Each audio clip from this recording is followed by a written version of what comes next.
lọ́nà o irú eléyìí ti ẹ̀ka kò ní Naira Marley lè pọ̀ sáré lọ gbé bọ́ọ̀yì rápà yẹn wá wọ́n ṣe àwọn ogun nǹkan tó máa fi ní. Iyabo Ojo Iyabo Ojo irú àwọn abiyamọ òṣìwò lélẹ̀ àwọn sẹ̀sìn ayé o ìmọ̀ bọ́ ṣe ń sùn tẹ́jẹ̀ mọ̀ pé bí wọn ẹ̀ tí ẹ̀ dẹrù kí ẹ̀ ṣe máa ń pè lórí ọ̀hún.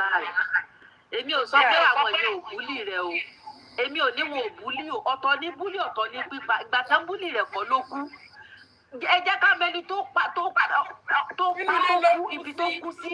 Wùmí ló wà ń bẹ̀ àdúrà wà ń bẹ̀ Darosha wà ń bẹ̀ Darosha tó bára according to the driver ìkọkùn jáde driver lòun block ẹ̀ gbogbo wọn lọ́wọ́ ànulẹ̀ yìí Darosha náà irọ́ ló pa kóun lọlé lọ́jọ́ yẹn driver sọ pé ẹnu ọ̀nà lòun sùn mọ́jú òun rẹ̀ anybody kò jáde lọ́jọ́ yẹn. gbogbo Iyabo Ojo sábà gbogbo ọ̀nà nígbà yẹn ó wá gbogbo ọ̀nà nígbà yẹn kó lè fi ba ayé Naira Marley yẹn ni ó wá lọ ń dáhùn èèyàn dìde ọ̀kan lè sọ pé Naira Marley o kìíní kan báyìí ni o ìgbà ni o olè ni o ìpààyàn o ìṣègbà o káìsàwọ̀ o. táwọn pẹ́tí Naira Marley bá wà ní Nàìjíríà nígbà yẹn wọ́n lè pa. yóò ti kú o yóò ti kú o. torí inú bí àwọn èèyàn gbọ́ wọ́n ti kọ́ Naira Marley káńsì Naira Marley àdìyídí ìgbò kí lórúkọ Mr. Oríyọmí náà àwọn náà ń sọ bẹ́ẹ̀ nígbà yẹn. táwọn náà wá rí tiwọn e sórí Yọmí náà rí ti èrè ọ̀sibẹ́ nìkan sọ ó ní wádìí gbogbo dájúdájú kó o di ètí tó ṣe òtítọ́ ọ̀rọ̀ mú ẹ tí sáré sọ pé ẹ káńsù àwọn tó wà nínú ilé wọn ò mẹ́sàn pé Naira Marley ló pa olórí burúkú ìyàwó gan kò sọ wípé Naira Marley ló pa orí tí Iyabo Ojo kọ sí lẹ́nu ní nǹkan. They've killed him, take your trophy lákọ́gbọ́ ẹ̀yin yẹn oníkú tó yẹ kó yí mọ̀ kí Liam kú ló pa ikú wo ló yẹ kí Liam kú. ear infection. ìgbà tó tún yá ṣe tún ní nọ́ọ̀sì ni ṣé bẹ́ẹ̀ kọ́ ló yẹ kó ọ̀rọ̀ yìí ti ń pọ̀ jù. àlálẹ́ mélòó ni ló kó bá dìkú. wọ́n tún sọ pé nọ́ọ̀sì o bàbá ní kí nọ́ọ̀sì máa lọ Ọlọ́run tó jẹ́ máa ṣe that same week ní nọ́ọ̀sì wá sọ pé òun ò fojú kan bàbá ọmọ onírọ̀ òṣì yìí ó lọ grant interview wọ́n ní nọ́ọ̀sì o bàbá ní kó máa lọ Ọlọ́run tó jẹ́ máa bẹ́ẹ̀ ṣe kò pẹ́ ní a ṣe corona inquest ní tí nọ́ọ̀sì jẹ́ sọ pé òun ò fojú rí bàbá pé bọ̀tò òun rí màmá Mohbad so kí la wá ń sọ ìyẹn jẹ́ ń parọ́ pé òun ò wọlé. àbí ṣé mo fi kàkẹ́ alẹ́ eléwo ni òbí mo gbọ́ kẹ́nìkan. ṣé kí sálẹ̀ so àwọn bóyá kọ́kọ́ ẹni yóò pa kínní ẹ̀ àmẹ́ni tó ń sùn. ó dà general tó bá jẹ́ nìyẹn ni ó máa tó general ni. so Iyabo Ojo ìka ní orin tí Iyabo Ojo kọ sí Wùmí lẹ́nu pé wọ́n náà Wùmí láti rí yáyí mọ́ Naira Marley lọ́wọ́ yáyí mọ́ lọ́rùn èmi sì mọ̀ wípé kí ni tó da òun àti Naira Marley pọ̀ tí ò bá ṣe pé Iyabo Ojo lòun náà ń gbé èlùbọ́ Iyabo Ojo tó ní wọ́n fún àwọn ọmọ òun Naira Marley fáwọn ọmọ òun gbogbo irọ́ ló pa kò lè sọ àrẹsọ tó wà láàrin wọn àti Naira Marley. ọmọ lè ń pè ó gbélùbọ́ ni. ẹ jẹ́ máa kọ kọ́mẹ̀ntì dáadáa èèyàn kọ̀ọ̀kan sálẹ̀ ni. ọba bẹlẹ ọmọ mọlì eléwo ni bá bẹlẹ. ẹ jọ̀ọ́ ẹ máa kọ. ṣé Iyabo Ojo àbá wa.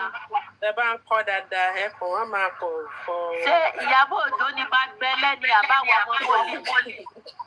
àwọn ò kì í ṣe bá bẹlẹ o yóò Iyabo Ojo lórí ibú ni bá bẹlẹ. òun náà ló máa tẹ̀ ẹ bá wà wí. so Iyabo Ojo olórí burúkú ni tí ó sọ tó parọ́ síta pé ọkùnrin Naira Marley fọkùn òun ní gbogbo ṣé ọmọ rẹ̀ jẹ́ bébíá tí Naira Marley náà lè gbó.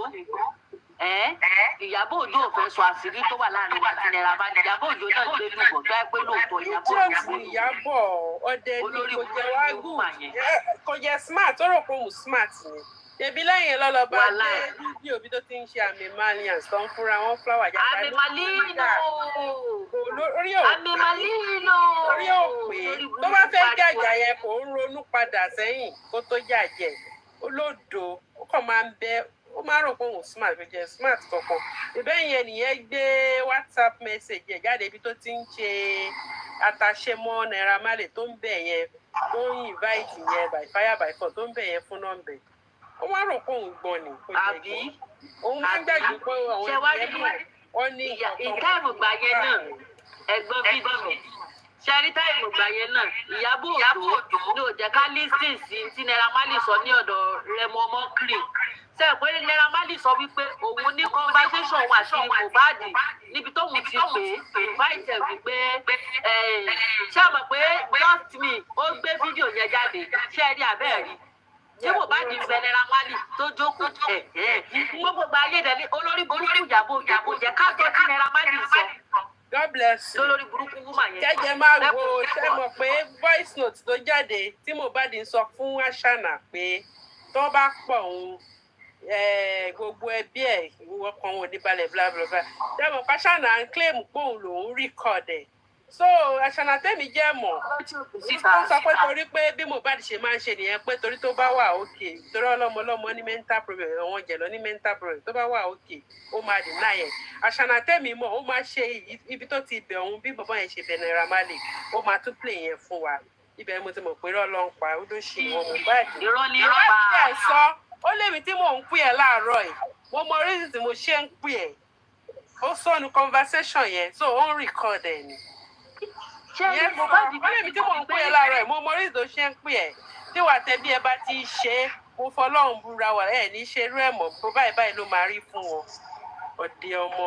ṣẹ́rí Mohbad gan ti mọ̀ wípé tí Omowummi bá pa òun àwọn fídíò ibi tí òun àti Naira Marley bóyá àgbà tí wọ́n fi kọ́kọ́ fi jọ ń jà ó ti mọ̀ pé ni Omowummi máa dà síta ní Mohbad fi sọ pé sáwọn fídíò yẹn ni ló fẹ́ máa dì síta tó máa dì síta wọ́n wá sọ pé ìwọ ló rìkọ́ọ̀dù ẹ̀ wọ́n wà ní ọdẹ ìpínlẹ̀ kárí wọ́n wá lọ sọ lọ́dọ̀ freezer wọ́n ló rìkọ́ọ̀dù ẹ̀ ọ̀rẹ́ tó sẹ́ǹdẹ̀sì mo ní yàrá ìkọdù rú nǹkan bẹ́ẹ̀ yẹn ọ̀rẹ́ ló máa wá sẹ́ǹdẹ̀sì kò sẹ́ǹdẹ̀sì ìwọ tó jẹ́ ẹ̀gbọ́n ẹ̀ tó máa kíìpọ̀ ẹ̀ dáadáa ọdẹ ẹlẹ́pàá wá ṣá ibẹ̀ tó kọ̀ọ̀ká olórí burúkú ẹ máa wò sẹ́rí ní ọ̀rọ̀ àwọn Naira èmi mọ̀ wípé àwọn gan wọ́n sì ní one or two things tí wọ́n fẹ́ sọ ó yà wọ́n gan nígbà tó bá dé high court tí wọ́n ń bá dúró I'm waiting patiently.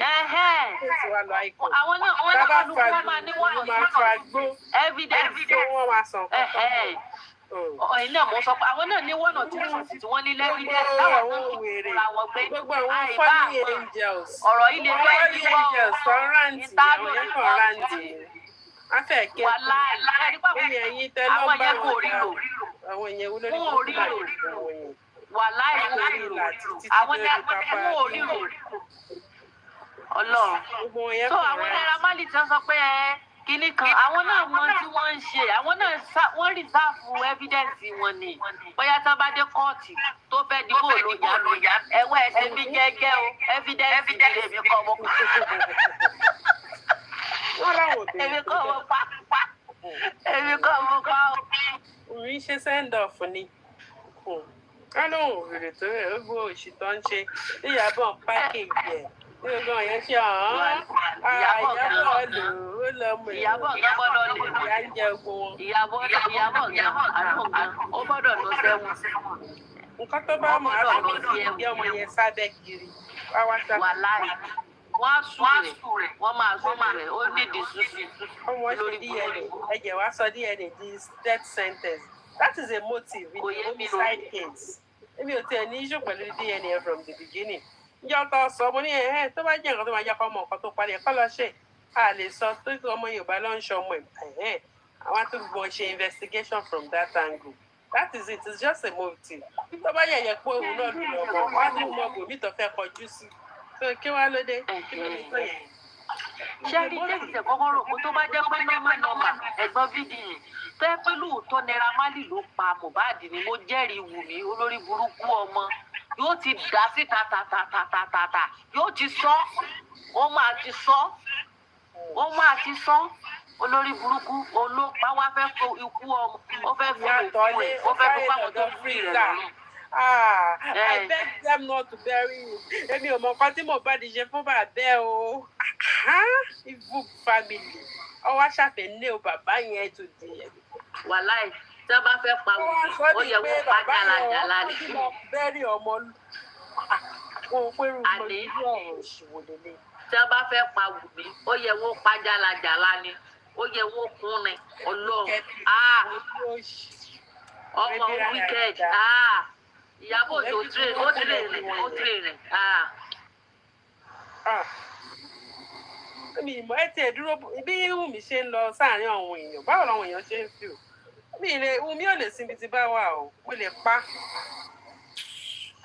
ibi tínú ẹ̀ ń bí mi dé I can't stand that. sẹ́rí Wùmí tẹ̀ ń rí láàrin àwọn èèyàn ẹ̀gbọ́n fídíò Wùmí tẹ̀ ń rí láàrin àwọn èèyàn gan òun gan scared ó wà scared ẹ má jẹ ntàn yẹn rú bà á kò wà confident. orí ìjọ white wedding yẹn tó lọ sọ́dọ̀ Sofia ni mo bí ẹ ṣe fún láti dùdọ̀ ọmọ ọlọ́mọ àwọn kò ṣì kúrò níbí o ìyẹn kan wù ú ìfẹ́ ló ń ṣe. ẹ wo alóhùn kò gbádùn ayé ẹ kẹ́mi ẹjọ́ mọ́mí rẹ̀ mí. ó tiẹ̀ ṣe wà yẹn kọ́ má rí kankan ṣe fún live ò ní ever be the same again bó ṣe wà yẹn. gbogbo àwọn èrè tó ń support ẹ̀ kò sí ìtò lè gbàgbé fún inú family kò fẹ́ Wùmí. jẹ́ Wùmí ni Wùmí là ń sọ pé lọ sọ́dọ̀ Sofia mẹ́ọ̀mọ́dú àbí kí ni jẹ́ tiẹ̀ Davido baby mama Davido tó ń súnmọ́ yẹn mi kọ́kọ́ tó lè ìyẹn kàn ń jẹ bákan yìí ò tiẹ̀ fún ní yàtọ̀. kì í ṣòun nìkan gan ẹ̀gbọ́n fídíò ẹ̀ kì í ṣe òun nìkan gan tẹ bá ráwọn fídíò yẹn dáadáa àwọn tí Wùmí súnmọ́ àwọn èèyàn ò àwọn èèyàn fún latitude wọ́n yẹra fún yẹs. bébí gan bá rí bá débi tẹ máa ojú burúkú ni máa fi wò á mọ̀ pé mo fojú burúkú wò ó àmọ́ máa fún lójú yẹn gan ni. àwa general ní o crocodile sweet àṣìmí àwa general ní o. ó ti rẹ general vengeance. bàbá ti dé Amẹ́ríkà bàbá ti dé London kódà wọ́n ti kọjá kílókọ rẹ̀ gan Canada níbi tí wọ́n ti lọ. wọ́n yan wọn tó ń bọ̀ ọmọ ya pàdé ń patí o aláìlójútì ọmọ pé Ìyábọ̀ láyà o.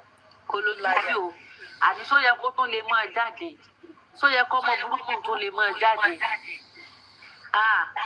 ayé Wùmí ti bàjẹ́ wàláhì mbo lọmọ bí o ó tiẹ̀ ní ìyàwó náà ní àpàyàn sábẹ́ ní Tanzania wọ́n mọ̀ wọ́n bá páìlì ẹjọ́ ni ẹ máa wò. ẹ mọ̀ bóyá wọ́n fojú ọmọ rẹ̀ rí wọ́n fojú rẹ̀ rí sédè bá ń bá. àwọn ọmọ ìlú ẹ̀ wà lórí justice gbogbo ẹ̀ lọ́mọ. mọ́mí rẹ̀ mi ẹ̀ẹ́dẹ̀ bá mí ti tẹ́ bá ti sọ̀rọ̀ ẹjọ́ wọ́n fojú ọmọ ẹ̀ wọ́n á fi rí ṣégè. sista jẹ́ ẹ bá wa mute ọkẹ́ tó mute o. ìkà olóṣì olè Ìyábọ̀ Òjó oníjẹkújẹ tó lọ bí oníkọ́fì ìlọsí advertise olóṣì olóṣì advert nílé oníkọ́fì eléri ibú ó lè jẹ́ ọmọ tiẹ̀ ló kọ́ nílọsí advert bẹ́ẹ̀ lẹ́yìn lọ jó tẹ̀rìntọ́ yàyà ẹ̀rí pé tẹ̀rìntọ́ yàyà ní àfẹ́ra pósíjọ́ ni wípé ọlọ́mú ó ti kú. Ìyábọ̀ Òjó ó ní kú síbi táṣù ẹ wà tẹ̀rìntọ́ yàyà ni nílé oníkọ́fì tí ńlọ tó lọ sí advert ńbẹ táwọn ní pé ó bá wọn polówó ogbó sí olórí ibú ìkà. we need to play more of our antecedent Ìyábọ̀ yìí ọmọ èèyàn tí ń gbàgbé. wàláì àwọn èèyàn tí ń bàjẹ́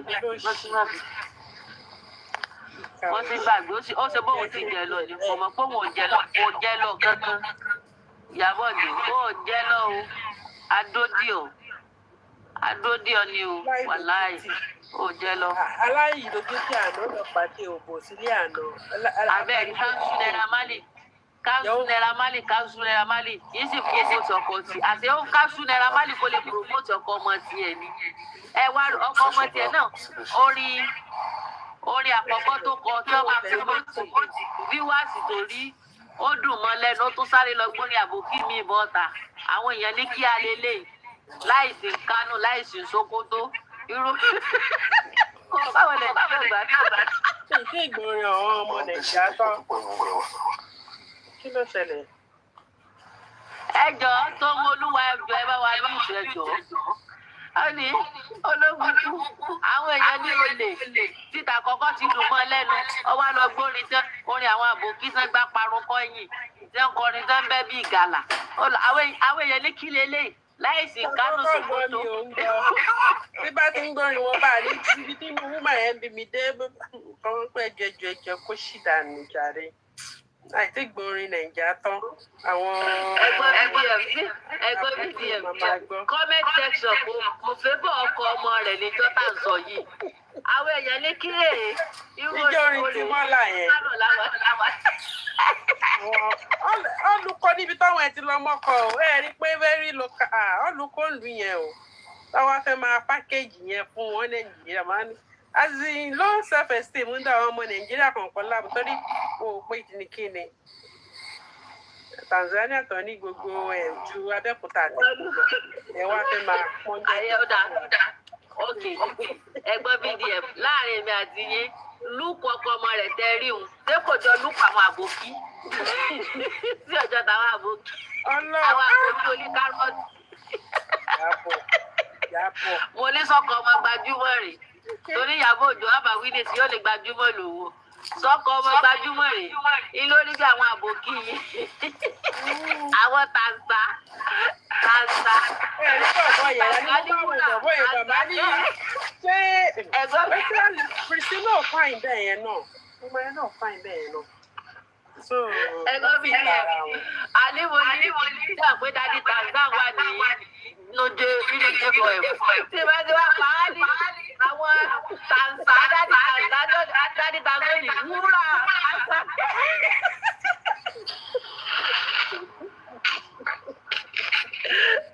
Olóòwú níjọ́ tí mo kọ́kọ́ rí ọkọ Prissy mo ní ọkọ ọmọ gbajúmọ̀ rẹ̀ ó ju àwọn àbòkí bàjẹ́bàjẹ́ pẹ̀lẹ́nu sọ sí bí ìfúra yìí.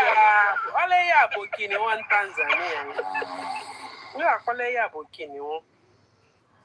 ẹjọ́ ṣe torí mọ́jú tẹ́lẹ̀ wá pẹ̀lú mute ketalet. Wọn náà lùkù Daughter+Jux lùkù ẹ̀kọ́ àbòkí tó tọ́ tàbá ní parọ́. Bọ̀dọ̀ tẹ̀ tí ń lùkù dàgbà tí ń fẹ́ ẹ̀mọ́ àwọn yẹn tí ń repackage. Ó ti fresh yes ó ti lùkù. Wọ́n ti repackage. Lùkù ẹ̀ tí ń change. Iyabo Ojo ẹ̀rọ pé òdì grace ni òdì grace ló bá jẹ́ fún tí ò bá tó. Ẹni olúwa jẹ̀rẹ̀ ọdún olúwa tí ń kú ìwọ̀n yẹn ti ń kọ́ bọ́ ṣe ń múra díẹ̀ díẹ̀. Ẹ̀rọ àgbẹ̀jọ́ ṣe rí Iyabo Ojo ó ṣe bí bọ́yá Daughter+Jux ó ṣe bí bọ́yá bílíọ̀nù olówó ni wọ́n ní bọ́yá bí. Kò wọ́n pọ̀ wọ́n lówó padà sanwó orí jùlọ. Ó jẹ́ dàbí ìpọ́nlọ́ ó dà pọ́nlọ́ wọn Daughter+Jux kúrò mọ́ pírẹsidẹ́ǹtì wọn. Iyabo Ojo ìtòrí ẹ̀ ní lady blogger ẹ̀ ṣe fi kanra jáde kó kọ́ má distract àwọn ọ̀dà pọ́lùwọ̀n àti Diamond close mọ́ wọn politician o ìkanra yẹn ni lady blogger lady yẹn dàbí very dark man Nàìjíríà torí mo rí comment kan tó ń sọ bó ṣe jẹ́ wọ́n ní wọn ò fi lady yẹn ṣeré so ètò ìkanra yẹn fi jáde pé kọ́ kó ṣì wọn kó lórí cyber space. Àníbi wọ́n rẹ̀ wọ́n náà Iyabo Ojo so yẹ kó reply abiyamọ burúkú ni sẹ́ẹ̀. so yẹ kó reply so yẹ kó ignore. ó wá fẹ́ máa lọ bọ́mọ ẹ̀jẹ̀ ní ẹ̀kọ́ ló ń jẹ́ rírú ẹ̀. Olórí ìlú ìyá ìyàwó òfò. Màmá lọ gbèjà ọmọ mi sọmọ mi ò tó jẹ ẹgbẹ́ ni ewo ń tèmi. Yóò mọ̀ dá fún yín o. Ṣé mo fẹ́ lé ilé ọkọ ni abiyamọ tó wá ń wá ibùjókòó rere fọmọ ẹ̀ ọgbọ́n ló máa fi ṣe àpọ̀mù ẹ̀sẹ̀ ẹ̀gbẹ́ ajẹ́ máa fàdúrà kò yé mi o. Òwò wá ṣe àníṣe bóyá kó fi ẹ̀yìn náà ni. activist òṣùwò ló ń wù àwọn tó ń wù. activist olórí burúkú. Ṣé activist yẹn ló bí mi nínú nǹkan tó kọ mo ní ìwọ activist àbólóṣì ní kẹ́yìn ni. Activist máa take side wàá wá múyàn kan sábẹ́ wàá sọ bàbá tọ́mù ẹ̀ kú di ọ̀tẹ̀ àwọn yẹn náà máa wò pé activist kò mọ̀ fóun ti cast àwọn yẹn lọ comment section wọ́n fẹ́ bẹ́ẹ̀ mò ń translate èdè àwọn yẹn èdè ẹ̀jẹ̀ wọ́n yẹn wọ́n mọ̀ jùlọ lú wọn lọ bẹ́ẹ̀ ni mo kàn rẹ́rìn pé yé lọ ẹni kó má wá fún gẹ̀ yẹn o àwọn òde wéètì kí yẹn jí pé mo ní ẹgbàá kí ni àwọn ará Tanzania yìí náà wọn ò gbádùn o mo kàn dárẹ́rìn ní àkọ́nù ọ̀kọ́mẹ̀tẹ̀ ẹ̀yẹ ń ka àkọ́nù ẹ̀hún náà ní only you people don't understand how much Manje is loved and listened to. Just one word from her is like law. And don't wish for her to dislike your daughter. Muni Egbami. Not everything need a response from you, madam. You will get what you are looking for. We are Tanzanians. And if Priscilla is going to become one of us, she must know who manage. Blogger. She was no woman in the country.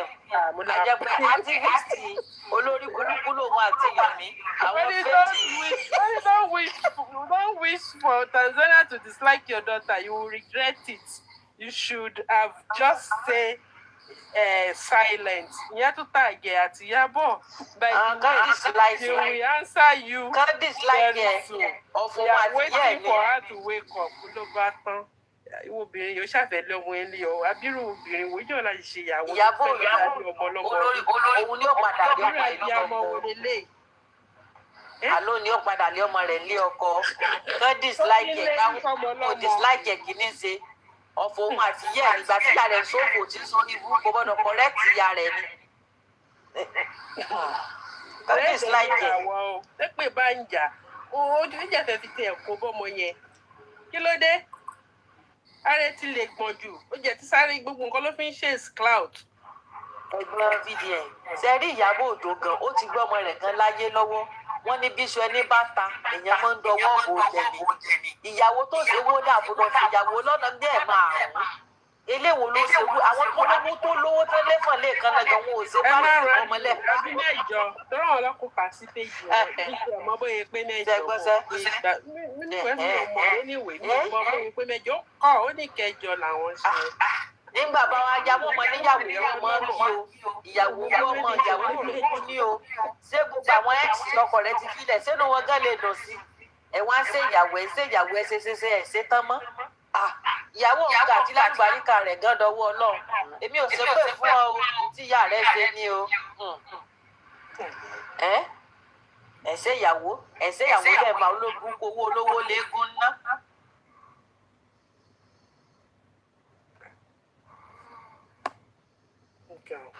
àwọn olùlò tí ì ṣe ìyàwó fọmọ nísìn ọ̀tọ̀ nǹkan rire ni bí òbí ṣe ìyàwó fọmọ ṣùgbọ́n ó ti dà wọ́n iye kún ìmọ̀dà wọ́n fa wáyé wedding yẹn kò tí ì ṣírú ẹ̀ ní 2025 pèsè kínní kan ṣe kódà. nǹkan tí kò jẹ́ wáyé wọn àwọn lè ṣe rí nìyẹn last year tó ayé ń jí à ń tọ̀ tọ́wọ́n bá ní kò sí irú ẹ̀ tó bá tó dọ̀ làwọn á tún rí ìyá láyẹ̀ that is just life I don't know. ní Davido gan tó rí owó lọ́wọ́ àní Davido gan sọ ṣerú márèjì ẹ̀ mi. ok bí wedding wọn bá ṣe ń pariwo wọn ṣe rẹ̀ àwọn dignitaries mélòó lè rí mbẹ̀ èrò lọ ní wọn ní àwọn onírúurú àwọn ìyá onílù àwọn ìyá aláta àwọn àdókò gbà fàtà àwọn òṣèré wọn lè yàn irú àwọn yẹn ni wọn máa rí wedding tínú yẹn máa dùn páwọn èèyàn wá sí Ọlọ́run máa jèṣe dáàmì pọ̀ irú àwọn yẹn ní pàtí èèyàn ṣé iye rí pé zero ni for the fact pé irú àwọn yẹn tiẹ̀ wà ń bẹ̀ zero nìkan tó ṣe owó wọn ò jẹ padà irú ìṣà irú jókòó ti pépà wọn táyé wọn ti bàjẹ́ sórí Facebook kọ́ máa wà ń wedding ọmọ èèyàn Ọlọ́run má jẹ́ àti ọ̀ya ẹ̀sà bíngò wọn yẹn ṣé yẹn wá ní ẹ wá ṣé àwọn èèyàn gidi pàtàkì wo lẹ lè kà ń bẹ̀ ẹ jọ.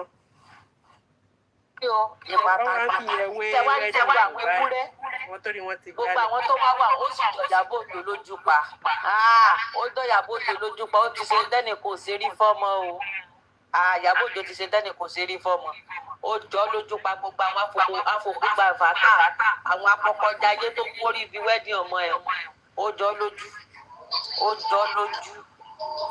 olùsẹlẹsìn lè gbà rọ ẹ kó ṣẹ̀ṣẹ̀ bẹ̀rẹ̀ sí ẹ. àwọn èèyàn lè lọ́dún pátí wọn jù Ṣadé Ọkọyà àwọn ló ń ṣàtàṣe mọ́ ògbìyàn ẹni bó ṣe lọ sábùjá bẹ́ẹ̀ ni mò ń wò wọ́n sọ rẹ̀ níbo ni Ìyábọ̀ Òjó ti fẹ́ rówó tí èsà bẹ́ẹ̀ ni mò ń wò pé kó má break down owó òkú Mohbad ni gbogbo èèyàn wá sí wedding owó òkú Mohbad ni. that lady no ó ní ó dá. iṣẹ́ ìdílé bẹ lápá Ìyábọ̀ Òjó tí ó rówó ṣe wedding wọ́n sponsor rẹ̀ náà àwọn owó òkú Mohbad ni ẹ̀yin ẹgbẹ́ oúnjẹ ẹ̀yin ẹgbẹ́ taranopi ẹ̀yin ẹgbẹ́ bottle water ẹ̀yin ẹgbẹ́ kínní wọ́n donate ẹ̀jọ́ fún bá ní olórí burúkú olùsí ó sì ti ṣe tẹ́nìkan ṣe rí fọ́mọ aláyé bàjẹ́ ìkà wàá gbé tiẹ̀ mọ́mí buttermint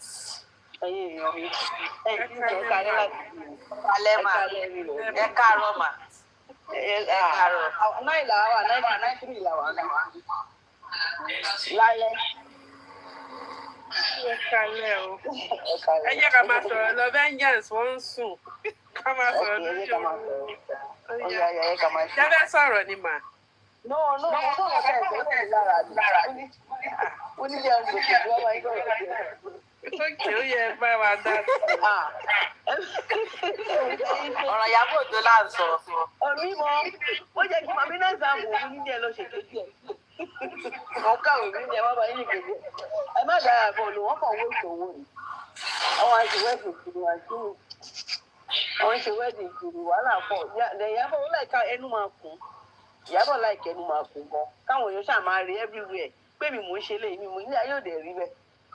Awítọ́ ogbé suspect máa bẹ́ èèyàn tó pọ̀ pé ogbé máa bẹ́ wọ́n sì ní láì tó ṣe nìyẹn apart from that ká ní pé kò gbé Wùnmí máa bẹ̀ ní ẹ̀mọ̀ mọ̀ ó ti lọ gbé Wùnmí máa bẹ́ gbogbo àdàlọ́ pé ẹni yìí ó láìpẹ́ kò pọ̀ pẹ̀ so pé mo máa bẹ̀ yẹn kò jẹ́ káwọn ìjọba lè ṣe nǹkan kan ní ìmọ̀ àwọn èèyàn tó mọ̀ kò wá má mú jẹ́ máa bẹ́ kò wáyé kó lọ fèsì nǹkan tó ṣe kó wá mo máa bẹ́ ó dẹ̀ ń jẹ́ àwọn èèyàn máa forí ọmọ ẹ̀gbẹ̀gbẹ̀ àwọn èèyàn ṣépè fún because of Wùnmí tó mú máa bẹ́ yẹn kò lọ dá pàtó òde ẹ̀gbọ́ ó fi fẹ́ kó máa forí gbègbè àbí kí ni ọ̀ma ṣe sí èyí ṣàwọn pé ọjọ́ kan ṣá ọlọ́run máa mú un dáhùn náà lọ ọlọ́run máa mú wọ́n bọ́tà mi ó wu ọmọ gan kó forí ẹ̀ gbègbè ó wu ọmọ gan kó forí ara rẹ̀ gba ìgbè torí níjọ́ kìíní àná tí ìyá rẹ̀ jáde tó ń blast Naira Marley tó ń kọlu Naira Marley out tí Naira Marley update bọ́yọ̀ ó slam ẹ̀ padà olóògbúkú ọmọ Ìyábọ̀ Òjó òun ló kọ́kọ́ àtàkì Naira Marley ṣé kò lórí burúkú tí yẹ ẹ ṣe pé mọ́ mi ẹ mọ̀ jà ṣe báyìí inú ilé mọ̀ lọ́mọ ẹ̀kú sí ẹ mọ̀ ṣe bá ọmọ gámọ̀ kọ̀ǹtró ìyá tí ìyá bá rí pé ìyá ṣe tí ò dá ọmọ gámọ̀ kọ̀ǹtró ẹ̀kọ́ àmọ̀ kọ̀rẹ́tì yẹ pé màmí ìta ṣe yìí ò dá o ọmọ ẹ̀ náà lọ́jú lẹ̀ wọ́n jọ fọwọ́ sí ni so Ìyábọ̀ Òjó ti jésù àjàrà ó di dandan kéyìn ọkàn àti pé gbogbo sẹ́rí Ìyábọ̀ Òjó láìkí kó mọ̀ ṣe nǹkan kó mọ̀ wà exposed ó láìkí ẹ̀ kò sì mọ̀ pé ayọ́ padà fi nǹkan kan ni ayọ́ padà fi nǹkan kan. ẹ ti gbà fún àwọn máa rí pé èmi ní eléyìí èmi mo wà ń bí èmi mo ṣe báyìí nǹkan tó ń ṣe Ìyábọ̀ nìyẹn nǹkan tó ń ṣe wọ́n fẹ́ káwọn máa rí òun wàá máa ìwọ náà ló mú Fọlá máa fẹ́ ẹnìbọ̀ tó bá di ṣọ́kọ̀ ẹ̀ àbí kó pọ̀pọ̀ ẹ̀ àbí kó bọ́kẹ̀jà wáì tó ń ṣe bẹ́ẹ̀ ìwọ ló máa mú wọn abẹ wáì wọn máa gbọ́rọ̀ lọ́rọ̀ sọ̀rọ̀ ní ìsìnkú. Ìyábọ̀ Òjó ni ọ̀gá àwọn jésébẹ́ẹ̀lì ní Ìyábọ̀ Òjó òun ni wọ́n gbé àwọn òbí fún ṣúgà dáàdì òun ni máa ń gbé àwọn fọlẹ́ẹ̀nù ṣò tọkọ tiẹ̀ náà bẹ̀rẹ̀ pátánítì tó lórí ibùsà lọ abẹ́ Ìyábọ̀ Òjó òun ni máa ń gbé wọn fún ṣúgà dáàdì. Morúkọ foundation ẹ̀ pink whatever bóyá pink lady orúkọ yẹn ṣàjọmọ orúkọ cult. pink lady ni orúkọ foundation ènìyàn Ọlọ́run pink nìkan. pink lady ni so ó ń rí pink lady ni òṣì tó ń ṣe foundation. òun ni máa ń gbọ́ wọn fáwọn bàbá aláyé òun ni Ìyábọ̀ Òjó ni jésébẹ́ẹ̀ olórí burúkú ni ó ní máa ń gbé àwọn ọmọ fún àwọn bàbá. ẹ tó fẹ́ yẹn try kí lórúkọ máa ẹ òun bí màbí kí ló ń jẹ àwọn kí lórúkọ àwọn kí ló Okóyè bàbá ẹ òun bàbá yẹn ló yẹ kí Ìyábọ̀ nípa àwọn ọ̀dọ́ wọn yẹn bàbá yẹn ló mọ ọ̀rọ̀ ló mọ. mọ̀mí bọ́tà méjì ẹ ti rí Pọ́ọ̀lù Okóyè ti pẹ́ bàbá mọ̀ ti dànù ẹ rí bí àfi bí pọnpọ́n tó bá kẹ́gẹ̀ẹ́ tí wọ́n gbó lọ bẹ́ẹ̀ sí rìn ní ìsìn náà Pọ́ọ̀lù Okóyè ti dára nù Iyabo Ojo ti gógó kúgùn. Ó ti gógó kúgùn. Gbogbo àwọn èèyàn tó mọ̀ yẹn. Gbogbo àwọn èèyàn tó mọ̀ yẹn Paul Okoye ni. Ẹ̀wọ̀n gbogbo àwọn Okoye is a big name in music industry ní Nàìjíríà. So gbogbo àwọn tó wá pàtí pẹ̀lú yẹn tó rí big díẹ̀ díẹ̀ Paul Okoye ló kó wọn wá bẹ̀. Paul Okoye ló mọ̀. Láti Iyabo ọmọ kò dúnà ṣe bí yóò bá ṣe ló ń ṣe. But Paul gbà tó dé fẹ́ Paul ó ti yẹ mọ̀. Paul rí ìhẹ́ pẹ̀lú. Bàbá Arúgbó tó dé dàgbà náà púpọ̀ rárá ẹ̀kọ́ rí bẹ́ẹ̀ ni. Bàbá wo? At 60. Wọ́n ní 62. 62 ní 62. Wetin 60 o 50 ni o. Òun àtọkọ Lizzy Lexo bí a ti ti yé. Ó 60 sẹ̀. Ẹ̀jẹ̀ ló 62 ní o. 58 ló gbé. Wetin 60. Ní Paul Okoye. Ọkọ̀ tán ní 60 ọmọdé ó sì. Ẹ̀gbọ́n VDM. Ó kọ̀ dàbí agogo. Ẹ̀gbọ́n VDM. 58 ní Paul Okoye ti dára nù. Bí ọ̀pẹ tí náà he. Ọkọ̀ èyí. Wọ́n tún kọ èyí. Iyabo Ojo ti gun Paul Okoye gúgùgùn. Iyabo Ojo ti gun gúgùgùn nìyẹn o.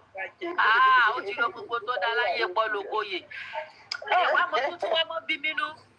Mọ́mí bọ́tábìtì èmi ò tún wá mọ́ kí n mọ́ fashion designer Paul Okoye. Olórí burúkú rẹ̀ ó tún wá kónú jọ sùtù lẹ́kọ̀ọ́ ọmọ sáré kì lábẹ́. Àti Dẹja fẹ́ fi fún Jésù jọ sí bàtà sádà irú ẹ̀ṣẹ́ ẹ̀yìn náà wo sádà bẹ́ẹ̀ bá rí jọ sùtù tó wọ̀ sádà Dẹja fẹ́ fi fún Jésù jọ sí irú bàtà tó wà lẹ́sẹ̀ jẹ́. Mo lólórí ibú o wa dé lọ Paul Okoye dẹ́pọ̀ wá sáré kí lábẹ́ sálẹ̀ sọ̀rọ̀ yẹn ni jọ́sù tù sọ́kùnrin náà ṣe é fún ní àbóbìnrin. Ó jẹ́ kí wèrè from top ìṣúní ti kíkì rẹ̀ kó má máa gbé ògbọ̀rọ̀ lọ́rọ̀ sí owó láìpẹ́ àwọn ọmọ yìí láìpẹ́ ọmọ àti bẹ́ẹ̀ ni kò dá ẹni tí ìwọ ló máa wà láti máa bẹ̀rẹ̀. Kí ló dé? Controversial. Blogger sọ̀rọ̀ ó jẹ́ sáré dá padà nílé ọmọ àánú ẹni yẹn náà. Kò lè jẹ́ sáré dá padà Iyabo Ojo lè jẹ́ irọ́ o. Ó fọmú àtọkọ mu ẹlẹ́mú ní ilé ọ̀lẹ́ ló fẹ́ jàjà yìí dà. Ọmọ tó jẹ́ pé tó máa gbé forever nìyẹn. Ó ti ń sáré bàjá yálé ọkọ. ní sílẹ̀ àtọ́mọ Yorùbá ṣe tẹ́bá ẹgbẹ́ lọ fún yín òun náà ló ṣẹlẹ̀ lọ́ ní ìwé ẹ̀ ibi tó bá ti ń gbé táwọn paparazzi àwọn jọra ìpò tó bá àti ọmọ Yorùbá ń ṣe kinní mọ́. Sọ̀rọ̀ pé inú wọn dùn pé ó wá mú ọmọ ní Nàìjíríà rí. Ṣé ọmọ yìí obìnrin tó fẹ́ fẹ́ bọ̀ bọ̀ yẹn ní rárá máa wà bẹ́ẹ̀ náà ẹni tí kò rí òpè jẹ́ kó rí ẹ̀sìn. Wọ́n ń dáhùn. Àwọn tó yẹ pé ní wọn ò dùn púpọ̀ fún ọmọ wọn. Bẹ́ẹ̀ la inú bí wọn of course sílẹ̀ ìsọ̀yọ̀. Wọ́n wá lọ ń jà tó yẹ kó fọgbọ́n ṣe. Wọ́n ń ṣe kí Mọ́mí bọ́támìtì. A ní èèyàn gún ò ṣe wedding tó bẹ́ẹ̀ yẹn gan. Ìyàwó mi ń tọrọ ọmọ lọ́dọ̀ Ọlọ́run ní tipa ká tó wálé àwọn ex tọkọ rẹ̀ ti wá fẹ́ sínú wọn lè dùn sí. Níbo wọn bàjẹ́. Iyabo Ojo sì fọwọ́ ara rẹ̀ gbé ọmọ rẹ̀. Iyabo Ojo sì fọwọ́ ara rẹ̀ gbé ọmọ rẹ̀ lé ayé lọ́wọ́. Ṣé o kò gbé ọmọ rẹ̀ lé ayé lọ́wọ́ bá? Ṣé báyọ̀ mo ṣe competition ni o? Torí mo mọ̀ pé látijọ́ tí Davido ti ṣe wedding àtijọ́ náà ni Iyabo Ojo ti fẹ́ bá Davido ṣe competition. Orí aṣọ náà ti kọ́kọ́ bẹ̀rẹ̀. Ìyẹn fún ìyàwó ẹ̀ òun náà ìyẹn fún ìyàwó ẹ̀ ní mọ́tò òun náà ní kọ́kọ́ ẹ̀ lọ́ra mọ́tò wọ́n lè ó máa ń fẹ́ kọ́pì ló ṣe. Àti bẹ̀rẹ̀ kí ni Mohbad ó lè ṣe dáadáa o wọ́n ní kó lọ mú ìyàwó Mohbad máa bẹ́ẹ̀ ni òun lè kọ́ lọ gbé bọ̀bọ̀ yẹn ó yẹ kọ́ lọ ẹ̀sùn bọ̀bọ̀ yẹn kí ló try bọ̀bọ̀ yẹn try àdé ẹ̀nà òrìlé náà mo ní kó fẹ́ ní èlì náírà ni torí náírà má nìbò lè ṣe bẹ́ẹ̀ ó lọ́ọ̀ bá wa fìyẹ́ sẹ́wọ̀n. bí Ìyábọ̀ ṣe máa ṣe Torí náírà má nì.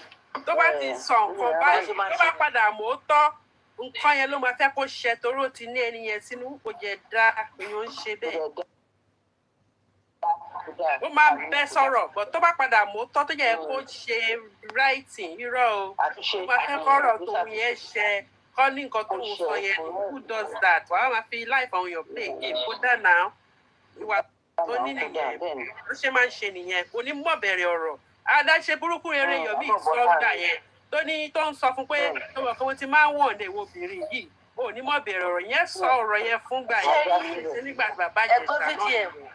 ẹgbọ́n VDM àti buttermilk ṣe rí àwọn orin tí Naira Marley ń release nísìn yàtọ̀ sí ambak tó kọ àwọn orin yẹn ó fi àwọn ọ̀rọ̀ kọ̀ọ̀kan sínú ẹ̀ bọ̀ àwọn èmi ò mọ̀ bóyá àwọn èèyàn wá notice bóyá wọ́n ń gbọ́ o Naira Marley fi àwọn ọ̀rọ̀ òun náà ti àwọn ọ̀rọ̀ kọ̀ọ̀kan bọnú orin àwọn náà ò lè kù fìrí pé káyọ̀ jáde kán ní tó ṣẹlẹ̀ rèé mo mímọ̀ pé wọ́n wù tẹnu wọn tó bá dé high court bọ̀ àwọn orin tó ń jù sílẹ̀ yàtọ̀ sí orin ambak tó kọ ó fi àwọn ọ̀rọ̀ kọ̀ọ̀kan ó ń kìbọnú àwọn orin yẹn Ọlọ́run ó ń kìbọ̀ bẹ̀.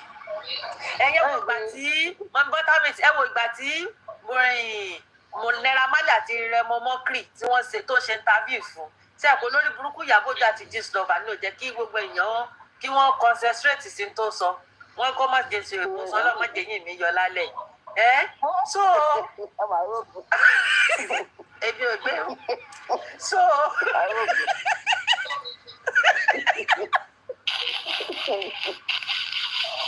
ọlọ́mọ jẹ́yìn wá jòjò ọlọ́ọ̀ni ò jẹ́ fọ́ àní mo dúpẹ́ ibi tọ́lọ̀ tó mi sí tí è ṣe ọ̀dọ́ láti èèmọ̀ secondary school olórí kúkú yóò sì tún dókú mọ́ lórí aláyé bàjẹ́ ẹ dákun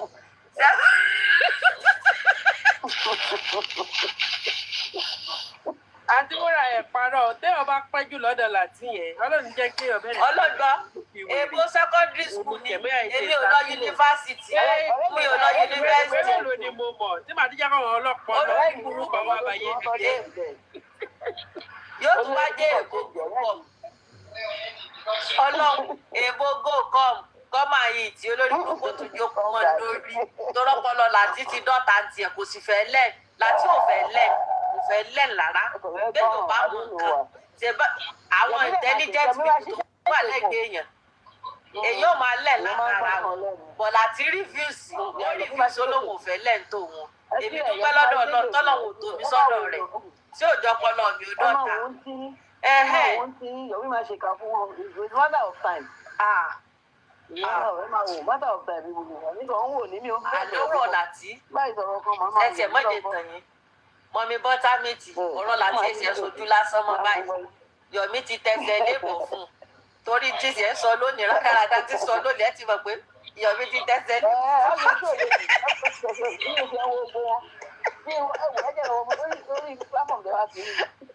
àwọn tó gbọ́ ló wà Ọlọ́run láti máa lọ àwọn tó gbọ́ ló wà. ó yẹn yín dàsí náà mi ì lè sáǹdì wọn bàbá ń bú bàbá sọ. irọ́ o wọ́n rìkọ́ọ̀dù ẹ̀ ni o wọ́n rìkọ́ọ̀dù ẹ̀ ni o skin rẹ́kọ́ọ̀dù ni o skin rẹ́kọ́ọ̀dù rẹ̀ là ń gbọ́ ní tó sọ lónìí nìsín skin rẹ́kọ́ọ̀dù náà náà play fún wa ibẹ̀ láti wá mọ̀ pé ọ̀rọ̀ láti èsojú lásán mọ́ láti ti tẹsẹ̀ lébò káwọn kíyàwó rẹ̀ náà yà tètè tọwọ́ lébò fún kó tètè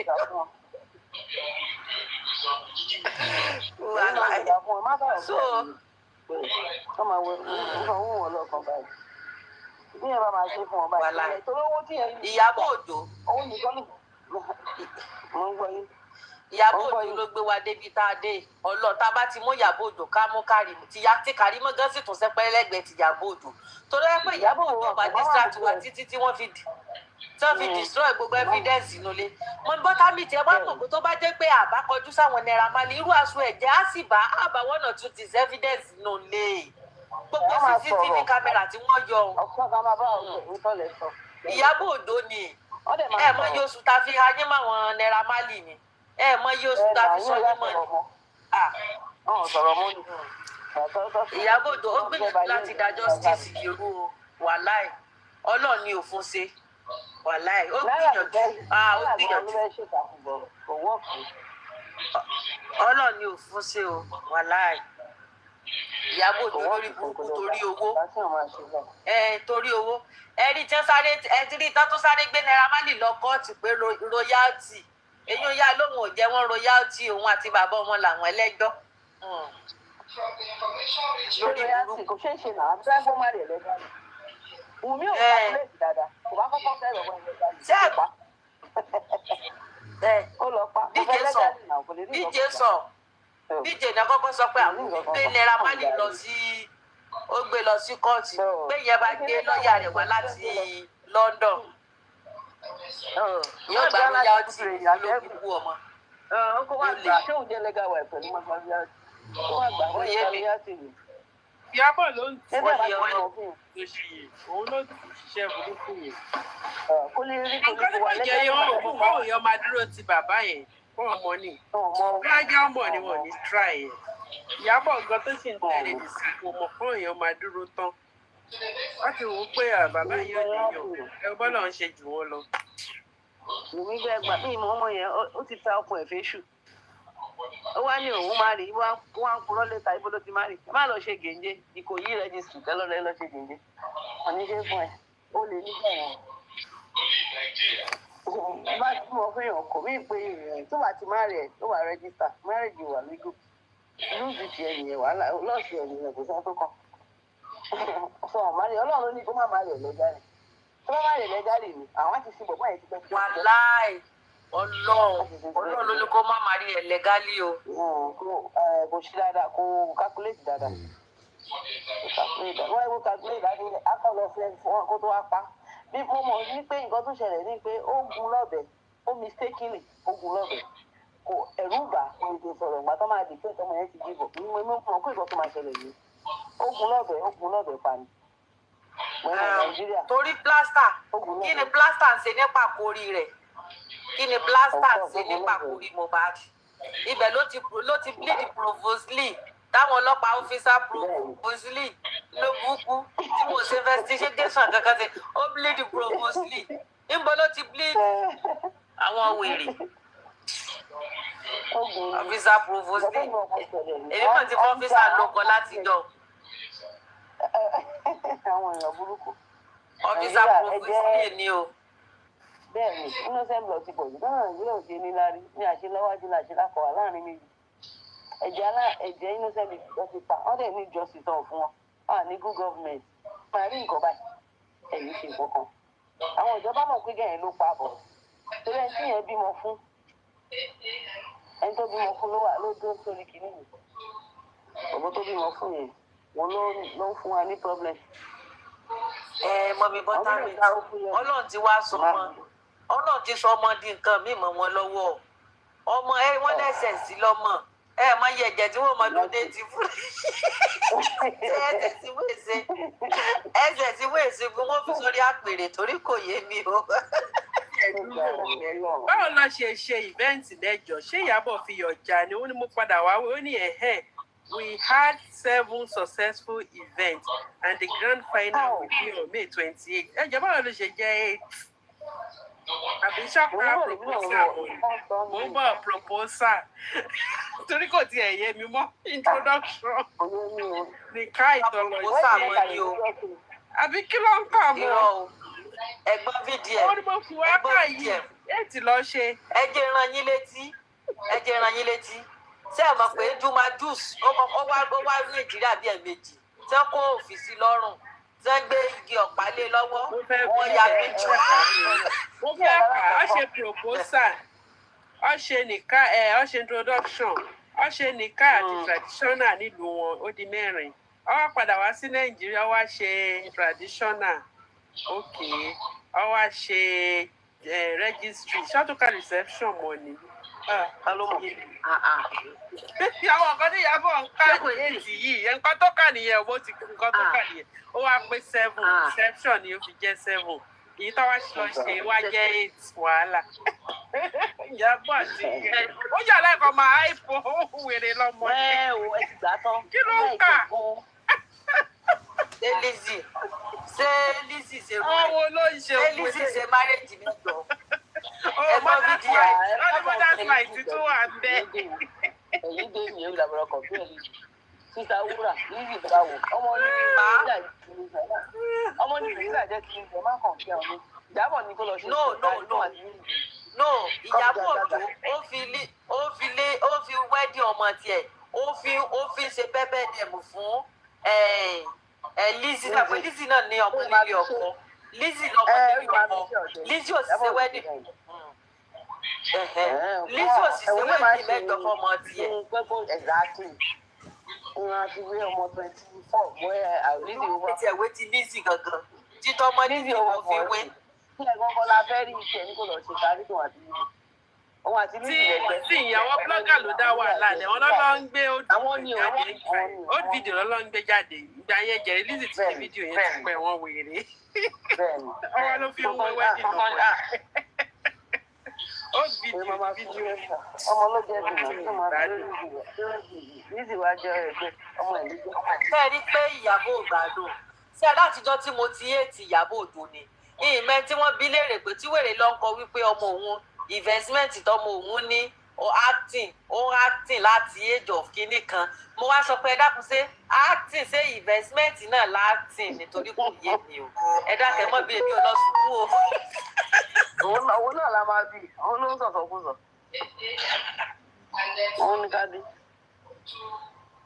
Ìyábọ̀ wèrè gbáà ó láì kí ẹ bí wèrè báyìí. Ẹni gan bíjẹ pọ́ọ̀sì fún pé tí ó jẹ kó sọ̀rọ̀ yìí ìyẹn fún lẹ́gbẹ̀ẹ́ ìyẹn ìyẹn sọ pé gbẹ́nu ẹ̀ dákẹ́ kò ní ìdẹ́ ó ń kọ́ temporary post tó sì gbé síbẹ̀ látẹ̀ kò ní ìdẹ́ gbogbo òun kọ́ ló wọ́n bọ́ sọ̀rọ̀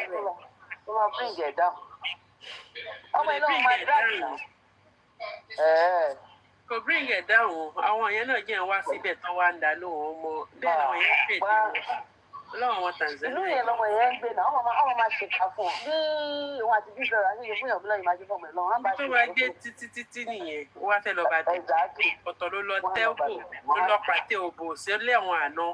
ṣebí àbùkù ọmọ ẹ ni.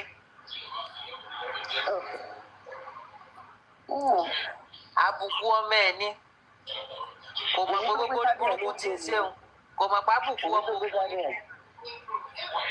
omi kó lọ sí òun síta wúlò ẹgbẹ́ ìgbà wò náà tẹ́tẹ̀ ìwé mama kí you want to take me down you want to take me down with the DNA okay òun ló lọ fún ìṣẹ́ ní gbogbo gọ́ọ̀sì fún òun ló ń fún láyà òun ló ń fún òun láyà ẹgbẹ́ òun mi ò ké mọ̀ nígbà tí wàhálà ó ti kì láyà kí má wọlé kò sí nǹkan tí bàbá máa ṣe ó ti kì láyà ẹgbẹ́ òun kò rọgbọ ẹni bọ̀ tẹ́tẹ̀ láti máa ké àwọn ẹnìkan nìkan ká ní pé kò ṣe fọ́tò ṣe ní àwọn fúnra ẹ̀ máa ti confess Ìyábọ̀ lòun ló jẹ́ kí òun yẹ kí òun kàn. òun kì í mi láyà ó sì fún bàbá bébì lọ́wọ́ wọ́n fún bàbá bébì lọ́wọ́ bí ṣe ń lọ ó ti gbowó iṣẹ́ ẹ̀ Ìyábọ̀ Òjó ti gbowó iṣẹ́ rẹ̀ ó ti gbọ́ àní mọ̀mí bọ́támìtì Ìyábọ̀ Òjó tó wà nílùú ọkọ ọmọ rẹ̀ àwọn ẹbí ọkọ ọmọ bẹ́ẹ̀ Ìyábọ̀ Òjó sì ń jójó wọ́nranwọ́nran yín sì ń jójó wọ́nranwọ́nran kàtí ó bá ṣẹ̀ tún wá pa wọ́n kú náà bá tó lọ swimming pool ní bá tó lọ fi pátá lásán Ìyábọ̀ orí gbogbo tó ṣe orí gbogbo orí burúkú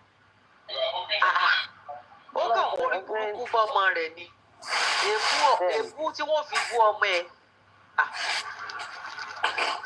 àgbà blọ́gà ẹ wá bá wa mute ẹ sùn ẹ kàn ń dariwo lẹ. kọ́mẹ̀ntì ẹ̀ ló tún wá sí i o tí kan ni when we are done with your daughter we will give you you don't have your time mo ní ẹ̀ mo translate ẹ̀ ni o we don't have time with you Ìyábọ̀. pé wọ́n lu ọmọ rẹ̀ lọ́wọ́ ni. ọ̀lẹ́ blọ́gà mi ni àmà wá ṣe nǹkan ọmọ à ń lérí sí i. àní wọ́n ẹ jẹ́ kó ṣe tán pẹ̀lú ọmọ rẹ̀ ẹ fi lẹ̀. báwo ìta àbáwo. àlejò lọ. ọmọ yìí ní ìrìnlẹ̀ ọmọ ìwé ṣe tán pẹ̀lú àlejò wọn ṣe tán pẹ̀lú ọmọ ẹ̀.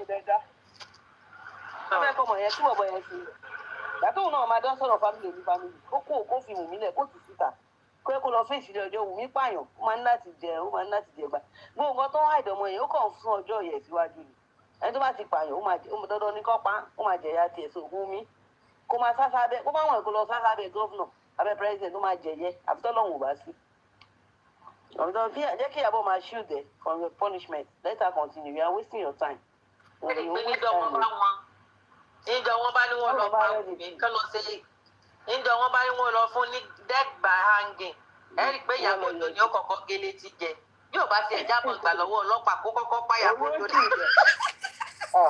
ojú ẹ kó ṣìdẹ̀ rárá òun ṣìdẹ̀ ọjọ́ òun ṣìdẹ̀ olè ṣìdẹ̀ ọ tí àwọn gọ́ọ̀mẹ̀ntì ò bá fẹ́ mu torí Nigeria is very corrupt it's very glaring fóun ló pa bọ̀bọ̀ yẹn ní ìmọ̀ wá ìtọ̀ ó yẹ kó ń gẹ̀ ẹ̀ òun á ń gbọ́mọ tiẹ̀ kiri ó wà lọ́ndọ̀ èèyàn wọ́n wá ṣùdẹ̀ tó wọ́n máa káwọn èèyàn máa ṣépè fáwọn ọkùnrin mi lè yẹ kí èèyàn máa ṣépè fáwọn ọmọ mi torí ọmọ ọlọ́mọ mú ṣìkan tí mi mọ̀ rí kò make sense náà wáyé kọ́ mọ̀ jẹ́ kó lọ fèsì ilé ẹjọ́ ìwọ tó máa ń pààyàn wò mọ́ tó bá pààyàn consequence ò ní dá èèyàn kan sọ fún mi ká lọ́mọ mi ni Wùmí nǹkan mo níwájú ọmọ mi náà máa sì síta náà ọlọ́mọ yẹn kébé bímọ tó bá pààyàn máa sì síta ọlọ́mọdé yóò bí máa pààyàn tó bá jẹ́ pé ọmọ wọn ní bẹ́ẹ̀ ṣe sọ ó yẹ kí wọ́n ṣe the needful kán ṣe dàbí amọ́ ó jẹ́ mistakenly ni wọ́n á ti mú ọmọ yẹn lọ sọ́dọ̀ bàbá ọkọ rẹ̀ ní tó ṣẹlẹ̀ rè wọ́n á ti ṣùgbọ́n ọlọ́mọṣẹ́ ìjà bá pààyàn lọ́mọ irú Wùmí ò ní yàdọ̀ tiwa o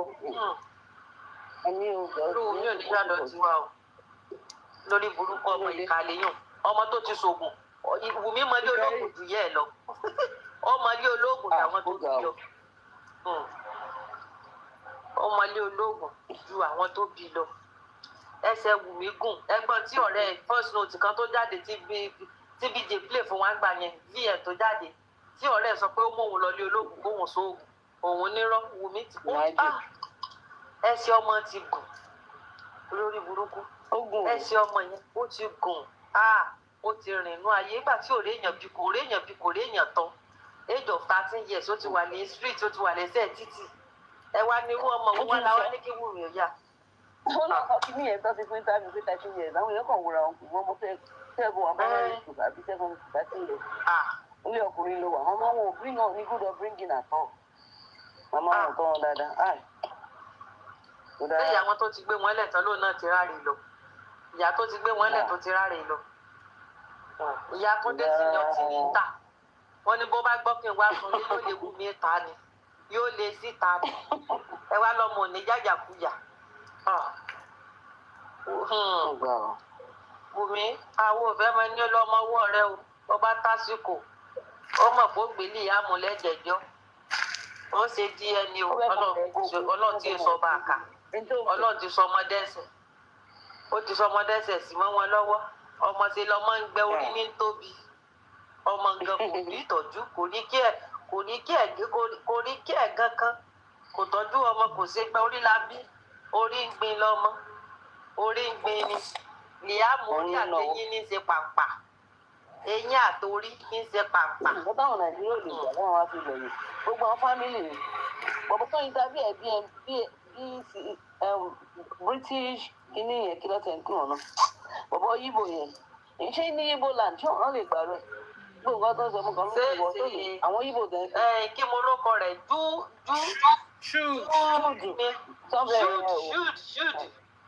ṣùd èyí ò mọ̀lé làákàyè iṣẹ́ owó wọn náà ń ṣe mọ́tòbọ́tàmì tí wọ́n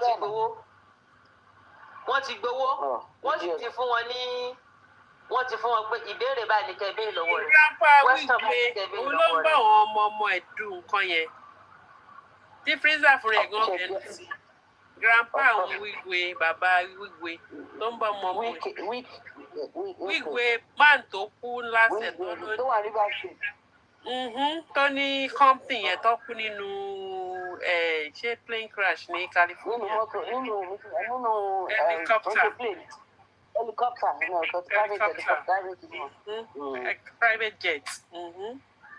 Ebi bàbá ẹ̀ ló ń bọ̀ ọlá mọ́mì ọlá mọ́mì ṣé Wùmí ti sí yín lẹ̀ ni ẹ̀yin ajá Wùmí do you have evidence that Wùmí kí Mohbad lọ bí yá rẹ léèrè ọlá mọ́mì Wùmí ti tú ẹ̀yin ajá rẹ lẹ̀ àwọn akọ́kọ́.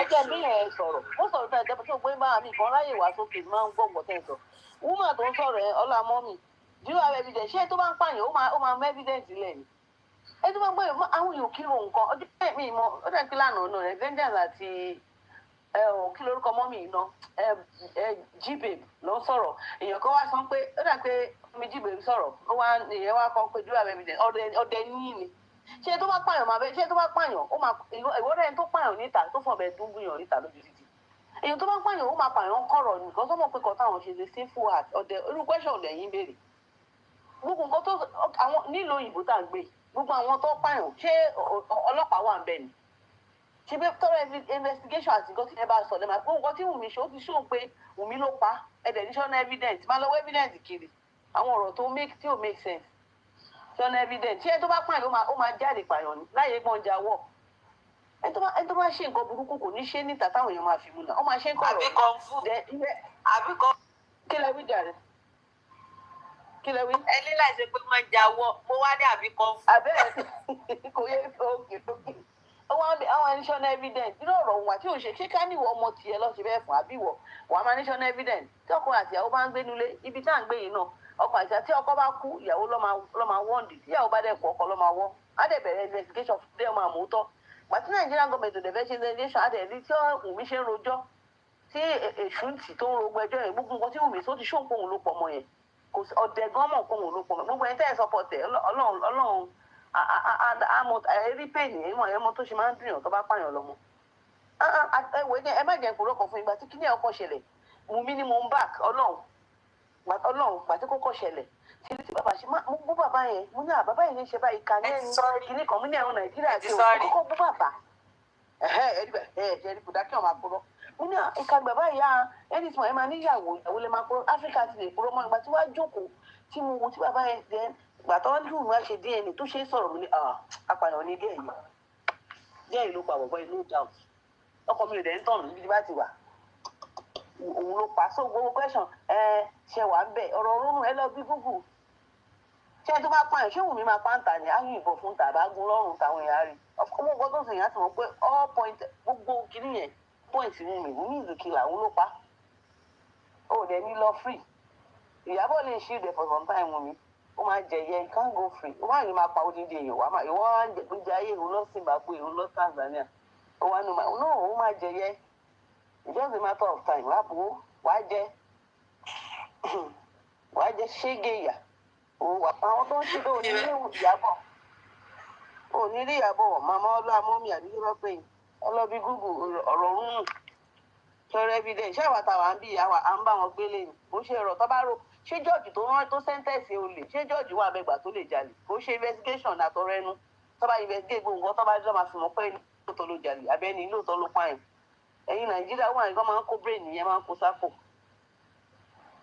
èèyàn pààyàn wọn ní kó wá ṣe kí ló tó tí ó tó sá fún DNA ṣé bá kí ló tó sá fún DNA kí ló ń pẹ̀ ilẹ̀ ó sá fún DNA ó fẹ́ tó tẹ́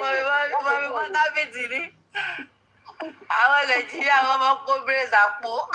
ọkọ̀ sápò ni ẹgbẹ́rọ̀ tó ń béèrè yá bẹ̀rẹ̀ evidence kan evidence nígbà tó èèyàn sọ ọ́ ní kó lè DNA ó ní kó rodo nítorí Nàìjíríà ò dá ká ní US ló ń gbé mí báyìí wo á ti wọ red tube á ti wọ aṣọ ẹ̀wọ̀n fún èmi tó Nàìjíríà ẹ máa bọ̀ àwọn èèyàn tàbá ti rówó èèyàn yẹn ó pààyàn òpin ẹ máa worship ẹ̀ ní ẹrù bí àwọn tó lè pé ó ń gbé nílùú tí ẹ pé gbogbo nǹkan tó ṣẹlẹ̀ ó point wà pé jẹ́ òun ló pa ẹ máa rí nǹkan báyìí máa ní kọ́ lọ́wọ́ evidence kan ṣé tó gbé wá bíbá ìlú ọ̀tọ̀ọ̀tọ̀ là ń gbé ṣáà ń bá Mohbad àti Wùmí gbé ni kò ń ṣẹjọ́ tó bá rò lọ́ máa fìmí ọ̀tún ṣèkà àwọn stupid question mi ti ẹ̀ ń bìyàn rẹ̀ ti ẹ̀ ti evidence àwọn evidence. mọ̀mí bọ́dá mi ti láti Tanzania ti ń da yín ló sálẹ̀ wọ́n ní orange don shoot for free orange àwọn èdè sálẹ̀ yìí orange don shoot. Atlanta ló gbé tó láti mọ̀ US láti ṣé lè ti bọ̀ lóko yẹn wọ̀. láti gbé ogun ọ̀dà nù ṣèbí tó náà wà nílùú tẹ́ ń pé kò sí lọ báwo ni oṣù máa work free wọ́n ní kò sọ̀kọ́ tó pọ̀ pé wọ́n ní wàá ṣe DNA ó nínú bí àwọn míì stupid gan èèyàn kan wá bá mi lórí Facebook tó bá gbé ó hìtì tó bá gbé kinní kan ní pé ó ṣe wá ṣe dé ọ̀hún ẹ̀gbọ́n náà ní right wọ́n ní if you live in a country tó bá ń wọ̀ lálàkọ̀kọ̀ èmi náà ṣẹ́ni ṣe wà yìí kí tó sọ̀rọ̀ máa mo lè lọ sórí Google kí investigate mo Google ẹ̀ mo lọ sí law US law tí ọba kú ṣó ní right máa ń tí gbọ́n lè jáde kí ló lè sọ̀rọ̀ máa lọ ń ka ìwé ẹ̀ máa lọ investigate dáadáa láàkọ́kọ́ mo kọ́kọ́ ní àbáwọ̀ ni bàbá mẹ́ta wọn èèyàn kan sọ pé George ó mọ̀ pé díẹ̀ sọ fún ẹ tó bá yẹ pé tí gómìnà bá fi pé on suspecting pé táwọn pẹ́rẹ́ǹtì ọmọ yẹn bá fi pé torí pé ó pa èèyàn yẹn ó pa ọmọ àwọn torí pé ó ń cheat torí medicine bẹ́ẹ̀ ó máa ń gùn. mọ̀mí buttermint ẹ wò ó ẹ dá ẹnìkan lónìí comment section ẹ dá ẹni Larry K 74 ẹ̀ka tó kọ ó wà ń bẹ̀ àbí ṣé wọ́n ti mi gbọ́ tó kọ moderator moderator ti ẹ bá mi sọ. àwọn ewúro àwọn apọkọjáyé dédé. ó yọ kí ló sọ kí lè dáhùn ẹ má wọrí ẹ ti yọ kí ló sọ náà mi ì ká. wọ́n ti yọ àti dá lóhùn sálẹ̀. okay. kílẹ̀ sọ àti dá lóhùn sálẹ̀ àti báyé fi àti bilérè àbí bilérè pé léwu ní bá wí o. Larry máa gbọ́ nǹkan tí mi sọ lélẹ̀ èèyàn tó mi gbọ́ nǹkan tí èèyàn gbọ́ jẹ́ kí n sọ Larry tí èèyàn táwọn parent the parent of the victim èèyàn tó pa yẹn Larry ṣó ń gbọ́ o tó bá fi pé ọmọ yẹn àbí tó bá investigate government bá fi pé ìyàwó ẹ̀ àbí partner ló pa torí ọmọ ọwọ́ ẹ̀ they have other legal right anywhere in the world àwọn parent ẹ̀ ní right láti béèrè DNA torí ẹ̀yìn Nàìjíríà wọ́n máa pa orí yín ọpọlọ yẹn kó sí àpò they have the right because Wùnmí ò ní right láti gbé ẹ̀mí ọmọ ọlọ́mọ òun kọ́ ló bí òun kọ́ ló dá they have the right under law láti béèrè DNA ọmọ yẹn mo lọ kà á ní mo dẹ̀ béèrè lọ́wọ́ àwọn lọ́ọ̀yà àwọn ní they have the whole right àwọn Nigerian kò ní right yes they do have the right they máa lọ kàwé kó ní yẹn pé they have the right láti béèrè they want to know why the reason why tọmọ yẹn fi kú bíá is part of the because of the paternity of that child is part of it so they have the right láti béèrè and baba is doing the right thing so why is ọmọdé kí ló yẹ tó ń sá tó bá mọ̀ pé ọmọ yẹn nìkan ló bẹ ẹ̀sùn ẹ obìnrin ní gbogbo wa tí wọ́n pé ọkọ tí mo fẹ́ mò ń bọ́ oríṣiríṣi èèyàn sùn mo lóyún ọkọ mi dẹ̀ fi pé aṣẹ́wó lòun fẹ́ o ìwọ bẹ́tàmìtì wá lọ ṣe DNA mi rí ẹ̀ pẹ̀lú ọkùnrin oríṣiríṣi tí bá mọ̀ pé mo tẹ́ mi lọ́rùn mo dára mi lójú pé ọkọ mi nìkan ni mò ń fẹ́ mi ìbéyàn sùn kí ló tí mi ń sá máa tẹ̀lé lọ ṣe DNA of course bọ̀ torí pé Wùnmí ó ń ta gbò díẹ̀ gbogbo èèyàn ló bá sùn ráhùn lórí náà ṣe ń sá kí ló ń sá fún èmi ọmọ wáì tóbi ni màmá sá tó máa bọ́kùnrin oríṣiríṣi sùn so wáì tó ń sá tí wọ́n mọ̀ kó dẹ lójú ló ṣe DNA kárí kádẹ dákẹ́ yóò dẹ̀ mí pé kò pa o nǹkan tó máa ń káwọn èèyàn tó mọ̀ pé tó bá yẹ pé ọmọ ìdùnnúdà ló tó bá yẹ ṣe DNA pé kò Mohbad ló bí mi ò mí pé kò pa èèyàn mi ó yìí fẹ́ pa fọ̀sọ̀ mọ́sì mo dáhùn àìmọye dáadáa cases ti máa ń gbọ́ tó obìnrin yẹn máa pọ̀ ọkùnrin torí insurance bí wọ́n torí nǹkan tó ní ó ti rẹ́ lómi because ó dẹ̀ lè ní insurance pọ̀ pé ó lè jẹ́ pé death insurance auto insurance accident oríṣiríṣi insurance ká ní pé èèyàn yẹn tó yẹ pé accident ló gbọ́dọ̀ ní láti claim owó ó lè ṣe tẹ́ pé ọkọ̀ ẹ̀ máa ní accident ó lè ṣe anything tí mọ́tò ẹ̀ tó kọ̀ ẹ̀ máa accident máa ṣẹlẹ̀ ọkọ̀ ẹ̀ máa kú ó dẹ̀ lè pa in any way tó bá dẹ̀ take case ẹ̀ tó bá ní pé wọ́n bá investigate dáadáa thorough investigation táwọn Nigerian police ò kì í ṣe tó máa ń ṣe nílùú òyìnbó they get to know gbogbo nǹkan tó máa ń commit crime tó máa ń commit ní anywhere kò sí ọkọ̀ kan bẹ́ẹ̀ adájọ́ ò sí ọlọ́pàá ò sí investigation thorough investigation ló máa fi mú ẹ tó bá tó ẹ pínyàn ẹ ló ṣẹ̀ kò ní pínyàn kan wà bẹ́ẹ̀ kọ́ lọ mú kinní kan wá ẹ máa ní kọ́ lọ mú evidence òṣìṣẹ́ tó bá pààyàn ó máa pààyàn lójú yín ni ẹ̀yin ọ̀dẹ̀ evidence kan èèyàn pààyàn wọ́n ní kó lọ ṣe DNA ò ṣe wọ́n ní kó yẹ ò ṣe kò never once kó jáde báyìí kó sọ fún gọ́ọ̀mẹ̀ntì kọ́ lọ wẹ́n tó pa ọmọ yẹn kò never sọ gbogbo eléyìí gan sọ hàn pé she is very guilty ẹ wá ní kọ́ ọwọ́ Wùnmí ó ní bọ́m̀bẹ̀ gbogbo àtà ń sọ̀rọ̀ adákẹ́ àdúrà tá a ṣe fún Mohbad everyday wà á ní pé ó rí ìyàbọ̀ tọ́wọ́ náà bá tẹ̀ tí Nigerian government wá ṣe delivery you suffer for it ó dẹ̀ máa ní problem for the rest of your life ló máa carry guilt yẹn continue wọ́n yẹ káwọn èèyàn tó ẹ̀ gbogbo àwọn tó rí òní rí wọn mọ́ tó bá dọjọ́ wájú àwọn máa fẹ́lẹ̀ pẹ̀lú ẹ̀ ayé ẹ máa bàjẹ́ wàá ríran o apààyàn ní ẹ sì lọ jẹ́wọ́ kóra fún ẹ lẹ́wọ̀n ẹ jẹ́jẹ́ wáyé 20 years to 30 years gbẹ̀wọ̀n ẹ kó fara gbà kó dàgbà tó rápààyàn ọmọ ní ẹ kó jẹ́wọ́ ìgbàtọ́ lọ bá dé sí ẹ o ò ní ìpọ̀ Iyabo lágbára jọ lọ́ọ̀ lọ ìyá gbẹ́ǹtì sọ́fà ìgbẹ́ kíra ó máa jẹ yẹ gbogbo ìtọ́ ní kọ́ lọ mú gbogbo àwọn tó ń tọ ẹ̀yẹ̀ hàn ní síbẹ̀ tí yàrá ń jẹ àbí rọrùn ọ̀hún kí n sọ̀rọ̀ ọmọ orí apẹ wa gbogbo bẹ́ẹ̀ ni body language is off body language is off gbogbo nǹkan tó ṣe yá ti mọ̀ pé she is very guilty she knows something about you mi mọ̀ pé nǹkan tèmi mọ̀ ni pé ó gun ọmọ yẹn bí abidjan ti ń argue ó gun mistakenly ó gun ọmọ yẹn bleed kò mọ̀ kó tó máa ṣe ó go into panic wọn ò tètè gbogbo wọn àbí gbogbo àwọn 50 people ẹ̀wọ̀n pé èmi sì pé wọ́n wà nínú yàrá on argument normally tọ́ yìí máa ń jà according to nǹkan táwọn èèyàn sọ wọ́n máa ń jà relationship ó wà toxic ìjà ló máa ń jà kiri òkè ó wá gún ọmọ yẹn pẹ̀lú ìbínú ó gún ọmọ yẹn ó wá fi ọmọ yẹn bleed to death bẹ́ẹ̀ ó ń bleed títí gbà táwọn yẹn máa fi mọ̀ àwọn 50 people yẹn ó bò láṣìírí ni ẹni pé ká lọ mú wọn ni ká lọ mú ọdún wọn ni ó máa sòótọ́. buttermint ẹ ti gbàgbé wípé wọ́n ní àdúrà ìgbà tí àdúrà fẹ́ lọ fún Mohbad ní fóònù nínú yàrá ẹ̀ lókè Wùmí ló gba fóònù lọ́wọ́ àdúrà kò jẹ́ kọ́mọ yẹn wọlé ìgbà yẹn ni Mohbad ti bleed nílẹ̀ ó ti bleed ó ti pass yes ó ti fọmọ ọmọ yẹn bleed bẹ́ẹ̀ ó kú sí ó bleed nínú ẹ̀jẹ̀ bí àbùwà tó gún yẹn ẹ̀rù bà táìmù yẹn ni bàbá ní àwọn rí ẹ̀jẹ̀ nínú ilé wọ́n wá gbé Mohbad kúrò nínú yàrá tó bleed sí yẹn wọ́n lọ sí ànàdá wọn Wùmí ó gún ọmọ yẹn níbẹ̀ ṣe sọ ògùn olórí ibú ọmọ. Ogun ni nǹkan tó máa ṣẹlẹ̀ ni ọwọ́ àjọ plan láàrin bọ́ láìpẹ́ ọlọ́run Nàìjíríà ò dá o ó lè sòótọ́ ọlọ́pàá òṣìṣẹ́ ni ṣe ní kéèsì tó ṣẹlẹ̀ ó straight but because of the person tó ní ọmọ yẹn tó ní ọmọ Omowummi yẹn ìyẹn ló jókòó sórí and that person is very close to the governor òun ló jókòó sórí kìíní yẹn if not for that kéèsì yẹn straight ọkọ̀ máa kó ogun 15 yẹn ọmọ fún interrogation nígbà wọn bá wá rí páyé tàwọn náà ti fẹ́ bàjẹ́ pátápátá bí wọn tó bá yẹ pé àwọn kan wọn bá ní Wùmí ó pa wọn ó ti Wùmí ẹ̀ta wọn ó ti Wùmí ẹ̀ta àwọn làwọn lọ́mọ o ṣùgbọ́n èmi kọ́ ọmọ ní ọ̀pá o nígbà àwọn náà bá rí i pé ó ti kẹnu pátápátá fún wọn wọn ò rí bòmí ìgbésí mọ́ ẹ rí i pé wọ́n padà jọ tira wọn ta.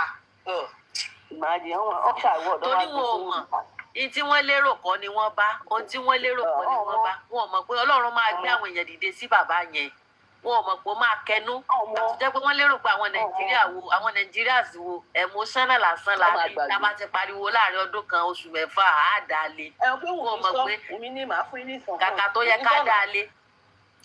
a bẹ̀rẹ̀ sí ni ẹ̀yin ẹ̀ mọ̀ pé èmi ni òfin rẹ̀ sọ̀rọ̀ fún ọ̀dọ́ kàkà kó rẹ̀ wá ayé àmúrẹ̀ rodo ni olórẹ̀ wá kankan ìyáyìn la má dàgbà sí ìgbà bá torí justice ẹ tí mọ kankan àwa la láròkà ìgbà bàbá ìròyìn ká Mohbad ó rí justice àwọn wèrè wọn ò mọ̀ pé wọn kẹnu wọn ṣe báyà tí wọn halẹ̀ mọ́ bàbá ni wọn bátàmì tí wọn ṣe báyà táwọn halẹ̀ mọ́ bàbá wọn tí ó sùn bàbá tí ó ní ẹjẹ lọ sí ọmọ ẹwẹ já lọ sí ọmọ wọn ò mọ̀ pé àwọn tọ́lọ̀ ń gbé dìde sí bàbá wọn ò mọ̀ pé wọn gálàǹtì pa àwọn sójà hàn wọn gálàǹtì pa ẹ talẹ̀ tí wọ́n fẹ́ ta ìgbẹ́ bá tún talẹ̀ tẹ́tù sẹ́sì lórí ilẹ̀ tẹ́ta. gbogbo yín ẹ̀yin ọmọ bàbá mi kò má wò má ẹ̀yin àti sẹ́ẹ̀sì mi mo ní àwọn bíbù yìí ẹ̀ tó bá mú lọ́rùn sísá kan fí mo kàn ń wò wọ́ ejò lánàá lady tẹ̀bù lánàá yẹn lady yẹn sọ míníkálẹ̀ mi ni mo kàn ń wò yìí gbà míníkálẹ̀ mi ni màá drop yín sọ̀rọ̀ bá kàn drop ni gẹ́yìn ó pa kò lè lọ rẹ̀ ó dàbí kó pa olórí ibú ni èmi mọ give information nígbà yẹn ló bá sì wọlé o ló bá ní ṣe ọ̀rọ̀ tá à ń sọ á padà sẹ́yìn ni a ṣe rìkáàpù ẹ̀ pààrọ̀ tí àwọn kò kán bẹ̀ àwọn ìta àṣàrántí àṣàǹjù ni o lásàǹjù ni o Wùmí lọ́wọ́ ló pa Mohbad o lólórí burúkú bá ní ó bá ní sátìmí tangible evidence ó ní sátìmí tangible evidence tá a lè sọ pé Wùmí ló pa Mohbad lọ́gá wa bá ṣe kọ́kọ́ tó lọ́gá wa bá ṣe tún kọ́kọ́ ń ṣàlàyé fún o wípé ìgbà táwọn náà ti wá rí pé wèrè tíìmù Wùmí ni náà bá chẹ́ǹjì ẹ̀ fún wípé lábá ní ẹ wá sí mi ẹ jáwọ́ fún lẹ́bùn ọdún ẹ̀bùn léyà bẹ́ẹ̀lẹ̀ yóò gbàdé lórí ní bísí bàtíà ní èrú délé èmi mọ̀ pé ibi tó bá wó sí lánàá yóò sùn wókòwòkò ni tó dára rẹ̀ kò lè gbádùn ara rẹ̀ àjẹ́ nígi àjẹkù mọ̀ àníbi tó bá wó sí lánàá. Oyè mi ẹ máa ń pààyàn lẹ́rìí èèyàn pààyàn ní ṣọdẹ ẹbí rẹ yíbo lọ́sí ẹni tó bá pààyàn tó bá fíìlì tó bá kálọ kó ní fíìlì tó di pààyàn yẹn ṣètàwọn ọlọ́pàá tó mọ̀ kó pààyàn ṣe bí wọ́n máa investigate ni kò sẹ́ tó máa pààyàn báyìí tó fẹ́ lọ ṣèkà tó máa ṣe lójú yẹn tó máa jẹyàn kọ̀ọ̀kan tó ní ṣe báyìí.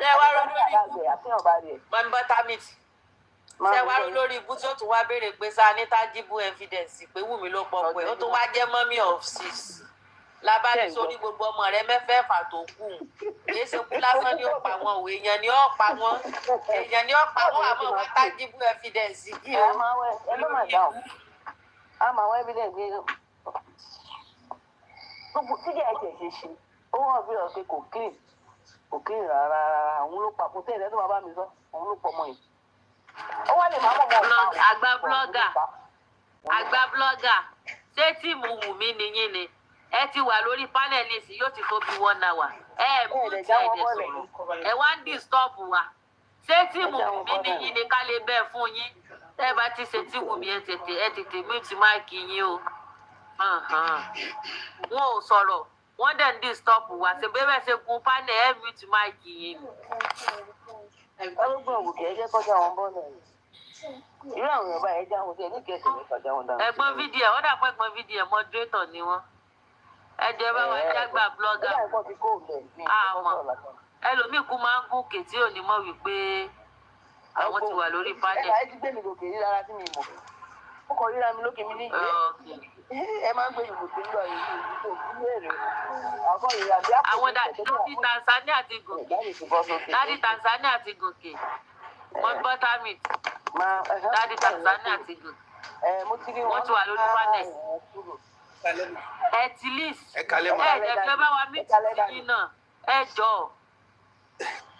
ṣé mi ní kí n mí tèmi ṣé mi àti wúrà. kò kí ń sẹ̀yìn jàre kò kí ń sẹ̀yìn mà wúmà tó wà at least yìí ni kán bá wa mute kan jọ. Please, okay. Oye, dájú mi lọ mute ara wọn. Dájú ẹ máa sọ̀rọ̀ là ń tó yín sà. Dájú ti kí n sẹ̀yìn má fi lọ ẹ̀jọ́ kán lè jẹ́ ká ẹ sọ̀rọ̀ mo fi ní wọ́n bá wa mute wọ́n ti mute ẹ̀jọ̀. Okay. Ẹ ṣe gọmọ àmú kọ́kọ́ bẹ kí ẹ̀yin ìyá wa pé a kú ọdún ẹ̀mí á ṣe púpọ̀. I want to thank you. Moments like these always make me to feel very calm, when Ileya is going on in Nigeria and everybody is celebrating, the Ojude Oba and all of the beautiful things that will be happening around this time. Mommy Buttermint, you have been saying some things that, kind of made me to have a flashback about this case. And it brought about, this question again in my mind about tí irú nǹkan bẹ́ẹ̀ yẹn bá ṣẹlẹ̀ láàrin ọkọ àti aya bóyá ó ṣèṣì sọ́dọ̀ ọkọ ni àbó ṣèṣì sọ́dọ̀ ìyàwó ṣe mọ̀ pé ó máa ń ní àwọn nǹkan kan tó jẹ́ pé àìdá ọkọ àbí ìyàwó ìgbésẹ̀ kan tó máa gbé significant steps that everybody in the world will be able to say that Oma try, Oma want justice, no, dungo, kalara. So the question is, what significant steps can we say today on record that Wunmi took as the girlfriend of Mohbad? Do you know that to this day, Tazan, I can't think of any step that this lady took, even her family, as a whole, as a unit, to say that, ọkọ ọmọ wọn àbí boyfriend àbí àfẹ́sọ́nà ọmọ wọn ó ṣaláìsí ìgbésẹ̀ báyìí ni gbogbo family gbé towards seeking justice or towards finding the truth or towards knowing exactly what happened in that house that night. I can't think of any. And that further goes to show that that lady is culpable. Wunmi is culpable. Wunmi is the one. She was the one who masterminded, who ended the boy.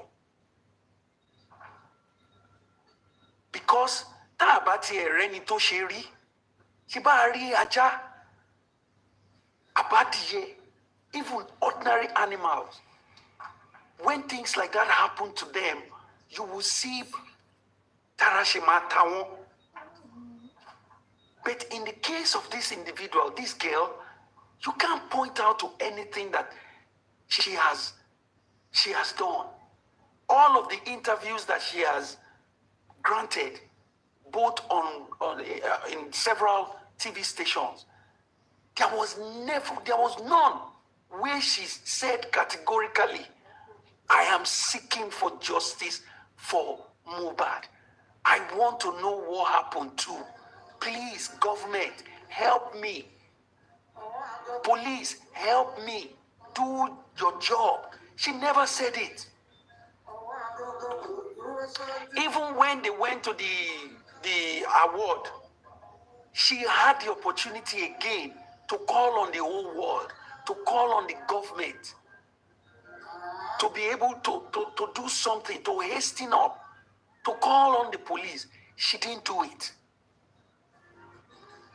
And you will see some people in their right minds who think that this girl did not have a hand in what happened to that boy that night. I don't know. You know? So it baffles me. Every time I'm thinking about it, that, hey, Mama taking your real. So this girl, okay, another instance. When the doctor said the boy was brought in bite, she went on air to lie and say that, oh, it was 20 minutes after we got to the hospital that the doctor said the boy has gone. You know what? Thank God that the hospital said we have video footage, we have CCTV. I want to see her reaction. You know, it will be interesting to see in the CCTV whether she was rolling on the floor, yeah, whether she was shouting, hey, Banio, yeah, oh, Bawo Musifeshe, Mohbad, Ileri, blessing, oh, Dr. Eyewole Konsi, please, test again, oh, let mistake, kindly try again. You know? Thank God the hospital said we have CCTV. I want to see her rolling on the floor. Mo fẹ́ rí ibi tó ti ń jára, tó ń faṣọ ẹ̀ sókè, tó ń dìímú, tó ń sọ pé no, má ṣe rẹ léṣe, má para ẹ̀, tí Darosha ń bẹ̀ ẹ́, tó ń sọ pé no, ní sùúrù, tí nọ́ọ̀sì ń sọ pé madam, ẹ má sunkún mọ́, ẹ pẹ̀lẹ́, tí spending sọ pé come and sit down, hold her. I want to see it. You understand?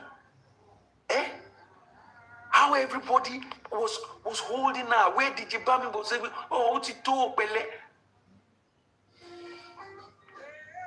You see? None. There is none. Ọ̀dájú. Anybody tí ó bá mọ ìtumọ̀ ọ̀dájú, ó yẹ kẹ́niyẹn study ọmọ tó ń pè ní Wùnmí yẹn. That person need to study her.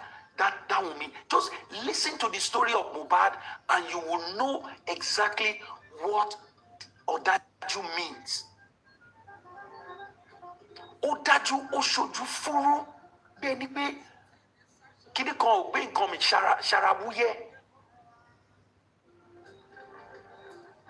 How is it possible that we cannot point to one move that you made as the wife of our, I take that back, as the girlfriend of a deceased, as the partner of a deceased, as the supposed father of your child? How is it that there has not been any one deliberate, concise, determined effort at getting down to the bottom of the matter?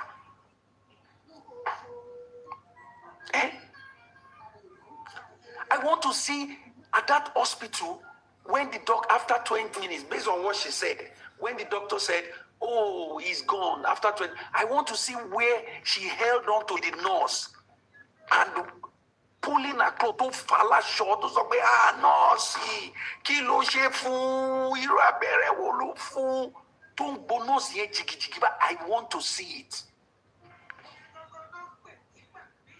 You understand? Mo fẹ́ wo bí tó ti bara jẹ́. tó di nọ́ọ̀sì yẹn mú tó boost tó dé yín mọ́ lẹ́yìn ọrùn tó jẹ́ pé spending ló try láti fà kó mẹ́ pé Wùmí má gé nọ́ọ̀sì jẹ ní sùúrù. I want to see it. The doctor said we have CCTV footage. If there are any move that Wunmi made after the buying of that boy, it was the one significant move that she made. It was that she went to the American embassy with her sister. Níbo ló ti ń gbọ́rọ̀ ẹ̀? Níbo ló ti ń ṣerú ẹ̀? Lọ sí American ó fẹ́ sá lọ. Ó fẹ́ jápa. Bí báwo ló ṣe máa ń sọ? Yes. Ó fẹ́ jápa. She wanted to run away. And so mo agree. Pẹ̀lú yín, ó lọ́wọ́ nú ẹ̀, òun ló pa. Òun ló pa. Ó lọ́wọ́ nú ẹ̀. And anybody can say that. It is for the police to prove it, to produce evidence. Not me, not anybody, not Baba Mohbad. That is the job of the police. That is the job of the police. If a house is robbed, everybody can say, oh, that's the armed robber. Anybody can say that. A conductor can say that. But it is left for the police to act and do their job and make sure they gather evidence, they do proper investigation to know what happened in that house. Anybody can say it. So it will be so mumu-ish of anyone to come on social media to come and be saying, do you have evidence? Do you have evidence? That question should be asked of the police. Police should do their job. Because if the police had actually done their job, I'm telling you, this case would have been solved in less than 1 month. Yes, sir. Exactly. Larry, 1 month. What is solved? I mean, okay, ẹ jẹ́ ká mú ní ẹsẹẹsẹ ìpele by ìpele. Wọ́n lọ sí show. Wọ́n jà. A gbọ́ pé wọ́n ní prime boy ló bá jà. Later I realized pé kò ń ṣe prime boys. Pé it was Wunmi that fought with Mohbad in the car. Violent fight. Okay, fine. One day, it's a fact that the boy got into his house alive. All right? Okay, something happened in the night, during the night, and now, one gbé gidi, one lọ pe nurse. Imagine, to corroborate what you also said earlier, nǹkan kan ṣe boy yẹn ní òru yẹn gbà tó délé. Between that time and when the nurse arrived, something happened to that boy. You call the nurse. The nurse, let's say the nurse is in Cameroon or in Niger or is even here with us in Burkina Faso.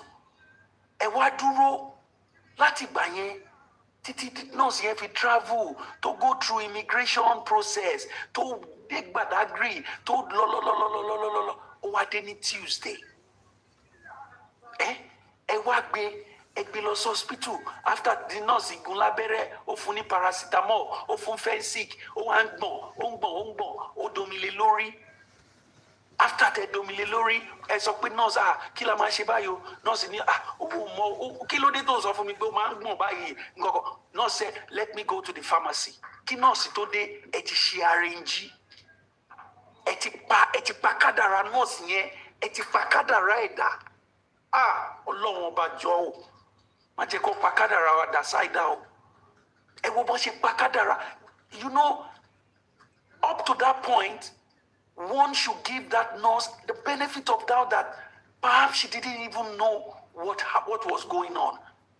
But the moment she stepped out of that house, that she was going to the pharmacy, her life, her destiny was changed over.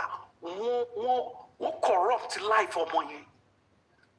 At that point, to the point that when she got back, she said she saw they carrying somebody like a baby. She didn't even know whether it was Mohbad or not. So wọ́n gbé lọ hospital, wọ́n ṣe gbogbo yẹn, wọ́n padà délé. Nobody thought of calling the father. Nobody thought of calling the police. In Burkina Faso, I keep referring to Burkina Faso. You have the duty to call the police, call the ambulance, rush the person to the hospital. Wọ́n gbé padà wálé. Now, bàbá yẹn wá dé, ó wá gbé ọmọ yẹn, ó gbé bọ́dì ẹ̀, ó gbé òkú ẹ̀, ó gbé lọ fún wọn ọlọ́pàá. Pé okay o, mo ti dé o. At that point, the game has changed. It is no longer whether Baba got to the police station to report or just to collect police report and then proceed to take the boy to Ekiti. No, at that point, it became a case of, hello, what happened? What happened to this boy? Did you take him to the hospital? How many people were in the house? Okay, all of you, please sit down right here. Give us a minute. And then you swing into action. That's where the police ought to have started gathering evidence by going to the house, shutting down the house, and do the needful.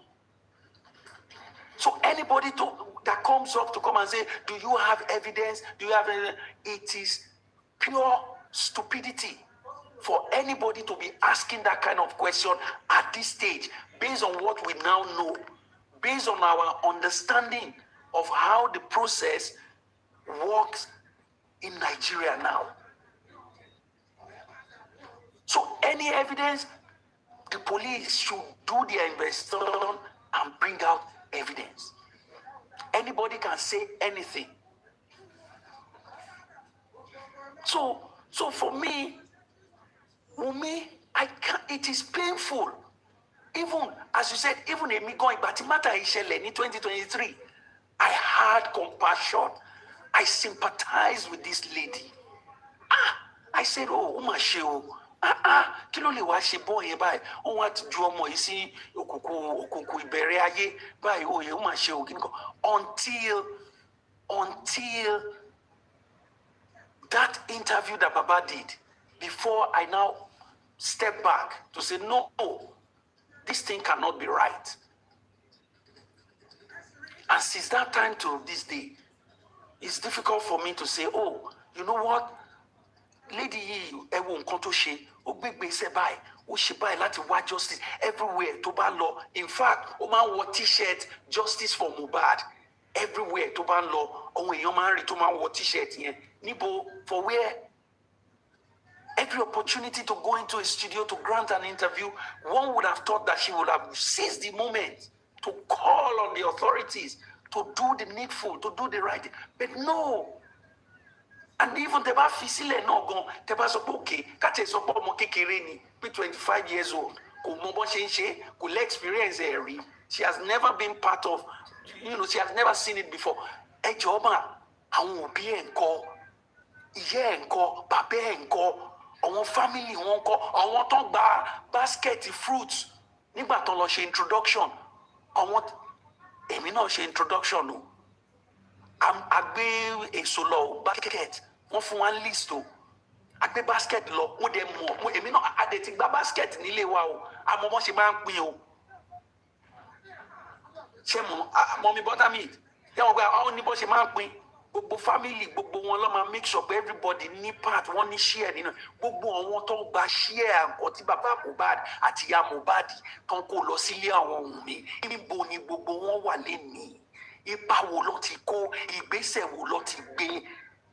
Ọlọ́run má jẹ́ ká ṣílé wọ̀ o. Ọlọ́run má jẹ́ ká ọmọ wa ṣílé yà o. This kind of entanglement, may our children never be caught up with it. Kate wá sọ pé ó ṣọmọdé kò mọ nǹkan tó fẹ́ ṣe. She is so criminally minded, cannot think straight. What about the father? What about the uncle?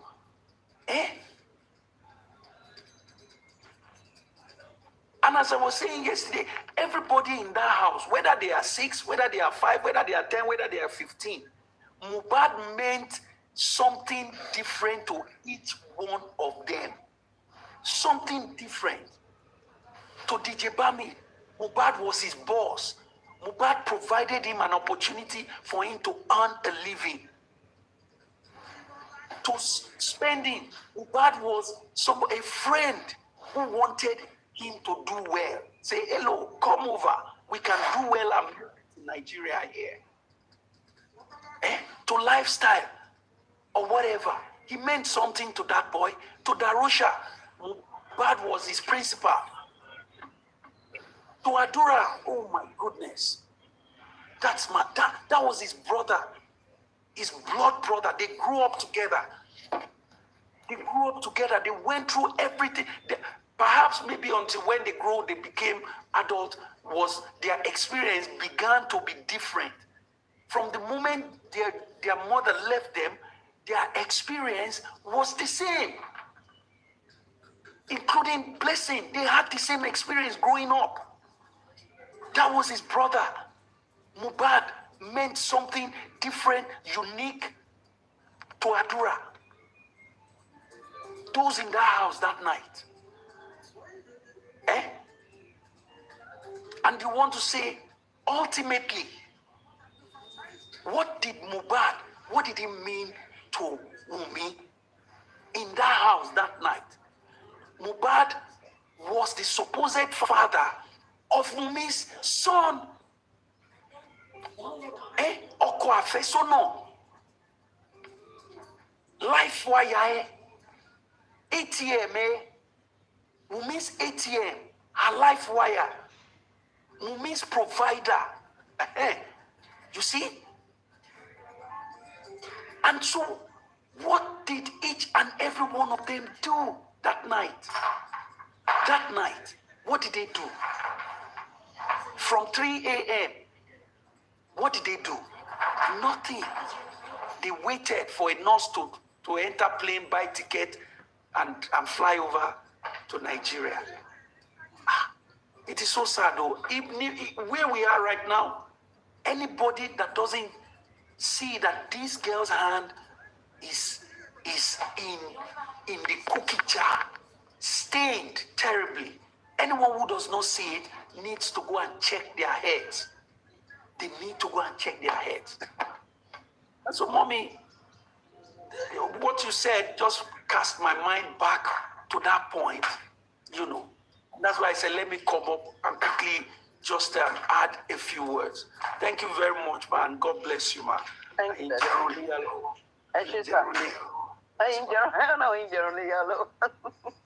Thank you, sir. I mean, the person that was that. So wá dáa, ẹ̀yin jẹ ọ̀sẹ̀kọ̀ ẹ̀ ní fún wa ní ẹran ọdún iléyá àti wa ni. Táwọn onígànú sẹ́ran ọdún ni dádì Tanzan. Torí ti bá pè yín dádì Tanzania ní sẹ́ni wúrà Tanzania kẹ̀.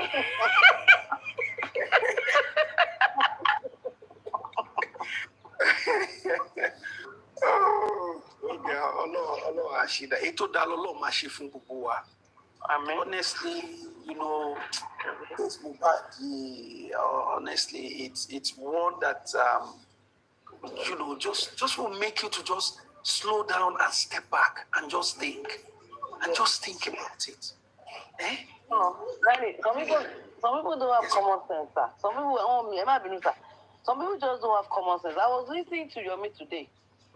I wasn't on his platform, but I think Sister Coffee was playing his chat with Olori Ebi. And one dumbass, there's a guy that came up. I don't know how old he was or something, but he sounded elderly a little bit. And he was talking about citizens going around to look for evidence for the police, Nigerian police. And I was like, you wrong, hey, share evidence also for Yomi. Because I know Yomi, one thing about Yomi is that Yomi man will platform to my law. He knows that there are some platforms that pay only on kawe. I to kawe no on, ni common sense. So my law be, my law, a sort of my law bolo. So the man was not saying that, hey, with all this thing, they can need joba, no man shirawa. Hey, Jodadi, what has we citizens got to do with this? We have the police, Nigerian Police Department. Why do we have the police in the country? It's for the police to do they should do their job thoroughly. And now this is the criminal something. This is a homicide case. The police has to step in, do necessary investigation, and do the right thing. Call in those people, and then we go from there. And these people, I want one trial. That's why they keep. I think that's the reason why they keep giving Yomi money. Maybe they think Yomi is the judge. To Omowummi ninule. Around 15 people here. And I don't know why. Take on Nigeria will joke. Any platform. Sakile Wisa.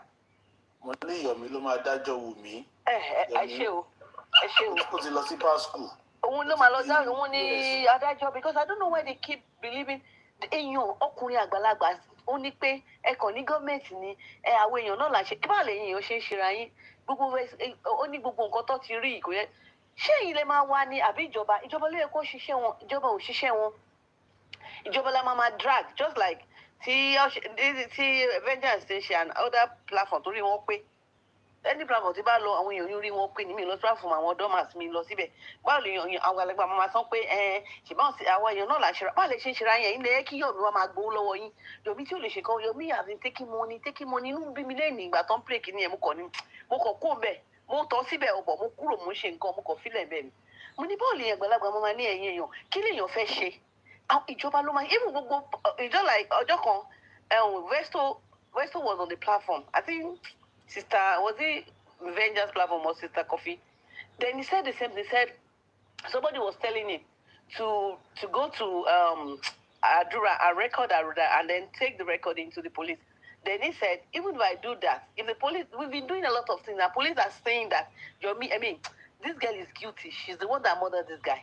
But they refuse to do the right thing, which is the truth. But police, àwọn èèyàn kan ló ń dì wọ́n lọ́wọ́ mọ́ and ó ti sọ fún yín pé somebody is behind this thing so tó bá record èèyàn tó bá gbé lọ ìjọba láyé máa drag and what Vengeance is doing is right ó gbọ́ bá àti gẹ́yẹ̀ pọ̀ ó gbọ́ bá àti anybody mímìíràn tó gbé síbẹ̀ but I will still be dragging the government but we believe that if somebody. Iyabo Òjó ni ọba Iyabo Òjó. òun lè lé mi mọ̀ pé òun ní ojú ẹ̀. àfọwọ́ pàtẹ́lẹ̀ àná ló kù.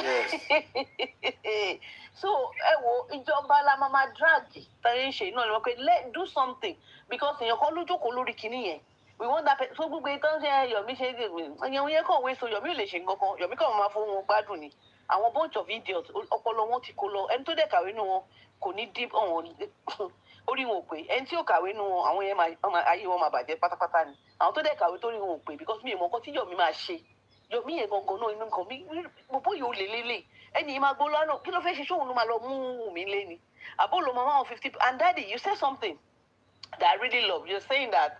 Larry Topotamit sorry to cut you short. Oh Vengeance is a general. wọ́n ní Yomi sọ pé òun máa múfù kéésì Mohbad kúrò ní Èkó ó máa gbé lọ sí abúlé òun pé bẹ́ẹ̀ ló ti máa ṣe ìdájọ́ yẹn. So what will happen? ó máa sún gbọ́dọ̀ lè múfù ẹ̀. Ó ṣe nǹkan kan náà gọ́ọ̀mẹ̀ntì ló ń di lójú. Another donation.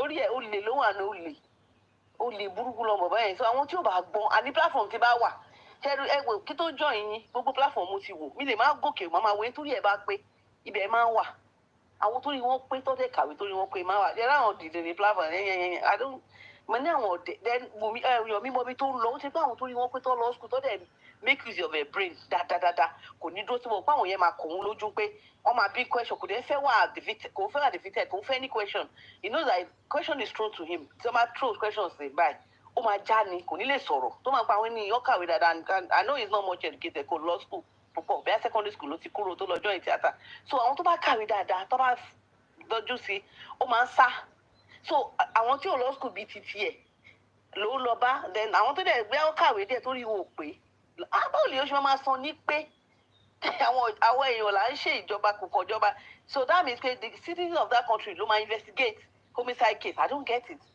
wọ́n ní irú èèyàn mọ́ ni bàbá òun ló ń sọ̀rọ̀ bí arìn àgbàlagbà àdúmí mi ohun èèyàn ẹ̀ mú gbọ́ fún ìpàgbàlagbà ni wọ́n ní báwo lè ní ṣe sọ̀rọ̀ bí arìn so àwọn èèyàn ló máa lọ ṣe iṣẹ́ ìjọba fún wọn àwọn Nàìjíríà gòmè jókòó lórí nǹkan ó wà àwọn fíọ̀sì pé ọmọdé ló pa ẹni yìí gbogbo nǹkan tẹ́ tó ṣẹlẹ̀ gbogbo dáàdì pẹ̀lú point sẹ́yìn náà tẹ sọ ní kò ọmọ yóò já pátá ẹni tó bá lọ́ọ̀fù ọkọ ẹ̀ èèyàn tẹ fẹ́ lẹ́gàlì wọ́n pa ó jáde báyìí sórí tẹlifíṣàn Nigerian television pé ẹ gbà mí ó ti mọ̀ pé tí tó máa sọ fún gọ́ọ̀mẹ̀ntì pé they should go deep àṣírí òun máa tú because òun ló gun pa tó bá dẹ̀ gòkè tó bá kó àwọn 15 àwọn yẹn tó bá fi tó bá pẹ́ẹ́sì wọn òun ló gun pa bẹ́ẹ̀ ni ẹgbẹ́ náírà òun ló gun pa tó bá pẹ́ẹ́sì wọn pókè you people have to speak ọ máa fún wọn sí yàrá ọ̀tọ̀ọ̀tọ̀ because máa wo táwọn òyìnbó ṣe máa ń ṣe investigation wọn máa wò dáadáa tó máa fi wọn sí yàrá ọ̀tọ̀ọ̀tọ̀ ọ máa bí wọn question ọ máa bí wọn ọ máa èèyàn kan máa jẹ́wọ́ tí ilé bá contradict ilé ọ máa sọ fún wọn pé okay this is it èèyàn kan sọ pé ìwọ ló pa but tell us the truth nǹkan tá a máa ṣe wọn lókè tí bá sọ̀tọ̀ tẹ̀lé máa ṣe ní támákà máa fún ẹ 20 years ọ máa gba deal fún ẹ pé we are going to give you 10 years àbọ̀ tó ẹ pé o ò sótọ́ àgẹ́sọ̀ tá a bá wọn pọ̀ ló pa ó máa gba 50 years àwọn òyìnbó máa fún ẹ ní nǹkan tó máa mú nǹkan lẹ gbèkè pick just say the truth and pick 10 years rọra lọ sí 10 years ẹ jẹ́jẹ́ kó jáde ọ tó bá dálé ẹ lórí ó máa lọ 50 years o àbí life so tó bá mú àwọn 15 people yẹn tó bá fún ọ ní different tó bá interrogator tó bá fún ọ ní interview ọ̀tọ̀ọ̀tọ̀ọ̀tọ̀ ẹ rí pé ọ̀rọ̀ máa ṣẹlẹ̀ bọ́ Wunmi gbọ́n ni Wunmi ò ṣe never anytime she's in the public she's never said that statement pé please government of Nigeria can you look for the killer ẹ jọba mi wẹ́n tó pa Mohbad because òun ló gun ó ti wọ́n táwọn tó bá mọ̀ òun wọ́n máa fún ọ lọ́rùn wọ́n máa fún ọ ẹ máa gba deal ẹ máa gba deal because tí bá rí èèyàn tọ́lẹ̀ pé wow buttermint wo ọkọ̀ ti fò wàá sòótọ́ ok kí lẹ máa ṣe yẹn ọlọ́pàá kí lẹ máa ṣe fún and nǹkan tó máa ń ṣe bíbá nìyẹn wọ́n máa ní wá say the truth àfọ ẹ̀ àgbẹ̀ ó máa lọ sẹ́wọ̀n ẹ̀wọ̀n akọ̀ lọ́lẹ̀ ni wàá gba 4 years instead of 15 years or wàá gba 10 years instead of 50 years wọ́n máa sòótọ́ tó bá kó 15 years máa túbọ̀ Wunmi ò fẹ́ kó ṣẹlẹ̀ the baba baby ò fẹ́ kó ṣẹlẹ̀ ó ti mọ̀ pé if those people were called in and they interrogate them differently in different investigation room the truth will come out and that's what she doesn't want and that's why could never advocate or talk kọ́mọ yẹn wá justice but òun ló máa lọ sẹ́wọ̀n at the end of the day máa rọ ẹ̀rí ẹni lórí that is it kan tó ń ṣẹlẹ̀ nìyẹn ọlọ́run dẹ̀ máa mú kò she can't escape it òun ló pọ̀ ọmọ yẹn òun ló pọ̀ ọmọ yẹn kò tí ẹ sẹ́ tó wà wo àwọn máa sọ̀rọ̀ ọ̀la òun ló pa bẹ́ẹ̀ ó máa bá ṣe ìtọ́jú ń ṣe yẹn. gbogbo àwọn tó wà bẹ̀. mọ̀mí buttermint ẹ má tún jẹ́ àgbàgbé bàbá Mohbad gan kọ́ ló fi Mohbad fẹ́yàwó ìyá Mohbad ni ṣe pé wọ́n ti pa wọ́n ti kún ìyá Mohbad ló gbowó èso ló mọ bó ṣe gbowó èso ló mọ bó ṣe lọ rè so ló mọ bó ṣe lọ ṣe. àwa Nàìjíríà ọ̀hún fẹ́ ẹ̀yin ló lè pè ó ń ṣèyàwó ẹ̀ ẹ̀yin lè kọ́ ọmọ yẹn máa nígẹ̀ ọkọ̀ ṣe introduction ò ṣe legal marriage Sister Wura mo yìí máa ń sọ ní platform tí máa lọ ẹ má máa ní ó fẹ́ kò fẹ́ partner ní ọkọ̀ ṣe mọ̀mí mọ̀ ẹ́ introduction lọ ṣe láàrin family kò never fẹ́ legally and that is why guy kan nǹkan tí bàbá ṣe last gbà tí bàbá ń sọ̀rọ̀ tó ń play ó dàbí pé General Rangers náà ló play no ó dàbí kọ́kọ́ gbọ́ lórí iṣẹ́ ẹ̀hún mo ti gbàgbé orúkọ máà tó wà ní Kaduna tó máa ń sọ̀rọ̀ ó dàbí pé àwọn ọlọ́kọ́kọ́ play dẹ̀ General Rangers máa gbọ́ lọ́dọ̀ wọn àbí fífa kọ́nà bàbá wa sọ ọwọ́ àbí bàbá pé ṣán marry I just wanted baba to say marry baba wa sọ story mi baba fall hand mi nídìí marry period tó bá béèrè question nínú exam where these people no they are not married ó tán bàbá yẹn wá sọ pé so lọ registry ṣe ní nǹkan tó fẹ́ máa plan mo fi pé Wunmi ti plan pẹ̀lú àwọn pípọ̀ ẹ̀bẹ́ kọ́ lọ ṣe gèǹjẹ́ ni o ó fẹ́ lọ ṣe gèǹjẹ́ pé ó lọ sí registry but ó ti gbàgbé pé òun ti sọ ní court ìgbà tó sọ fún wọn pé òun lòun má rẹ̀ tí ẹlẹ́jọ́ bí pé wáyé tó fẹ́ kọ́ bẹ́ẹ̀rì ṣé o wà legally married ó nínú ṣé o pẹ́ká ló legally married sọmọ yẹn ó máa lọ bẹ́ẹ̀rì ọmọ yẹn because òun ní legal wife ó ní right lórí ẹ̀jà ó bá ti marry you have right more mi mọ̀ láfíríkà ń pẹ́ láfíríkà kó wá máa yàtọ̀ díẹ̀díẹ̀ but tó bá lo court of law because English court of law là ń lò Nàìjíríà tó cover òun ló fi sọ òun ò mọ̀ òun rò pé bí mo ti bímọ fún ẹ máa ní no so nǹkan yẹn òun ni ọba Wunmi kò bá ṣe ṣége fáwọn family marriage yẹn kò calculate kó tó pọ̀ ọmọ yẹn kó tó gun lọ́rùn kò calculate dáadáa so marriage yẹn ló wá ń dín lòun ni ò jẹ́ kí ó ní power ká ló marry ẹ̀ ni Wunmi máa ní gbogbo power yẹn á dẹ̀ ti get away pẹ̀lú everything tó yẹ máa jẹ́ o but ó máa fi àjà àwọn parent ọmọ yìí so especially bàbá tó tọ́jú ẹ̀ so gbogbo nǹkan bẹ́ẹ̀ Wunmi ò calculate ẹ̀ tó bá máa ṣe kàtọ́lọ̀ bá máa mú wọn calculate nǹkan tó ṣe nǹkan burúkú nǹkan tó ṣẹlẹ̀ sí Wunmi ni so ó ti wò pé mo ti bímọ fún ti bá kinní kan àwọn tó dẹ̀ ń tọ̀ àwọn tó wá bí mi inú jù àwọn tó ń gbé nílùú òyìnbó gangan gbogbo àwọn tó fọlẹ̀ tó gbé western world ní ìmọ̀ tó pọ̀ ẹ̀yìn pẹ̀lú mi gbé lu òyìnbó kò nọ́pọlọ rárá ó ní kankan tí èèyàn kan sọ lẹ́nu náà tí dadi shark tó dá sí tí èèyàn sọ mí ìkọ̀ gbọ́ dáadáa mò ń kàwé gba ẹ̀ mò ń ṣiṣẹ́ kókó bàbá yẹn wá sọ pé ẹgbẹ́ òrò tẹ́ni yìí sọ ó ní òun gbé United States ẹgbẹ́ òrò tó jáde lẹ́nu ẹ̀ àwọn ọ̀rọ̀ ẹnu mi kò máa sọ máa ní ibo lẹ kọ́kọ́ ṣé kọ́kọ́ lóyún sápò ni I don't get it. Gbogbo àwọn platform bẹ́ẹ̀ yẹn I don't go there. Platform ti bá dó sí kẹ́wọ́n pé yẹn lọ́pọ̀ tí èèwà bímọ pé gbóyin lẹ̀ náà pọ̀ lọ mo ṣe wà ń bẹ̀. Mo ti wo gbóyin rà mí wọn pé platform ti máa wà ní máa gòkè lẹ́ẹ̀kọ̀ọ̀kan. Àwọn tó ní wọ́n bá pé ni máa lọ sí ọ̀dọ̀ wọn. So ẹ máa sọ̀rọ̀ bíi ẹrẹ́lùmíì a máa sọ̀rọ̀ bí ọ̀dẹ̀ ẹni ṣé èèyàn lélẹ̀ àbí I don't know zombie wọn kọ̀ kóra wọn jọ Yomi ó wá fi wọ́n ṣe Bank of Nigeria Bank of North wọ́n wá gbó lọ́wọ́ wọn wọn ò rí nǹkan fún wọn ṣe Yomi lọ́ọ́ fi ń bọ́ wọn àti ọmọ ẹ̀ tó gbé dání torí ọpọlọ wọn ti kó sápò imagine ìyẹn wá ń béèrè kí ni evidence ó gbogbo tó sọ yìí kò sí evidence ẹni tó bá pààyàn kò ní bí nǹkan ti sọ kò ní pààyàn níta ṣé tó bá máa ṣèkà níta ni kò ní ṣe investigation àwọn ọlọ́pàá George tó fìyàn sẹ́wọ̀n kò sí bẹ́ẹ̀ gbà tó péyàn bá ń jọjọ kò ṣe lọ bí pé èèyàn tó fi sẹ́wọ̀n yìí kí ni evidence ẹ̀yin Nàìjíríà tẹ̀ ń béèrè evidence ẹ máa béèrè pẹ́ because ẹ tó bá pààyàn kò ní pààyàn lójú èèyàn investigation ló máa ṣàtọrọ ẹnu àti ìwà èèyàn yẹn ló máa fi mọ̀ pé yìí wà guilty kó tó máa fi mọ̀ ẹni tó bá ṣèkà nìyẹn so gbogbo nǹkan tí Wùmí tí ó ti ṣó pé all fingers up gbogbo nǹkan tó ṣẹlẹ̀ Wùmí ló gun pa màmá sọ́dọ̀la òun ló gun àtúndẹ̀ gun pa kò tètè sílẹ̀kùn ọmọ yẹn ti fẹ́ kú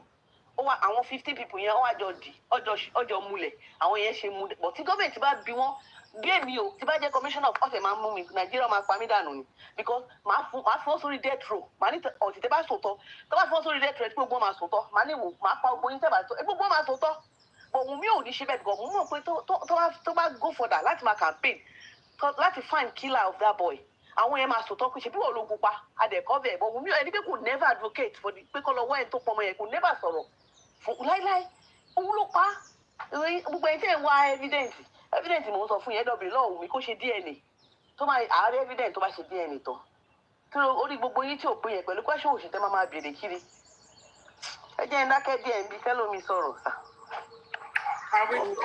ọlọ́wà from the top wọ́n wá ń béèrè lọ́wọ́ bàbá pé kí ló fẹ́ gangan ariwo kí là ń pa láti jẹ́ ọjọ́ ẹ̀wọ̀n wìrì dédé lẹ́yìn tẹ̀sí mọ̀ nǹkan tó ṣẹlẹ̀. nǹkan tá a fẹ́ ni kókó lọ ṣe sí ẹ̀lẹ́ akàyàn ṣe lè kílà wọ́n lè máa pààyàn sí ọmọ àkàyàn tó bá wọn. What a question. wọ́n gbàgbé méjì. àwọn rìpọ́tà yẹn mo rò pé àwọn èèyàn kan wà tó máa ń gbọ́ bó ṣe máa ń béèrè question tó máa put one right that question has now become lame asking Baba what do you want from the government what do you want the government to do. wọ́n tà ń gàrí sí bàbá fẹ́ bàbá ní wọ́n tà ń gàrí. ṣebí bàbá ti sọ fún ọ páwọn fẹ́ dáàdì Tanzania ṣebí bàbá ti sọ fún ọ páwọn fẹ́ forestic bí àsálàtì forestic. mà ti gbà tí bàbá yìí ti ń pariwo ni. àwọn wèrè wọn dábàá gbági wọn sí ni.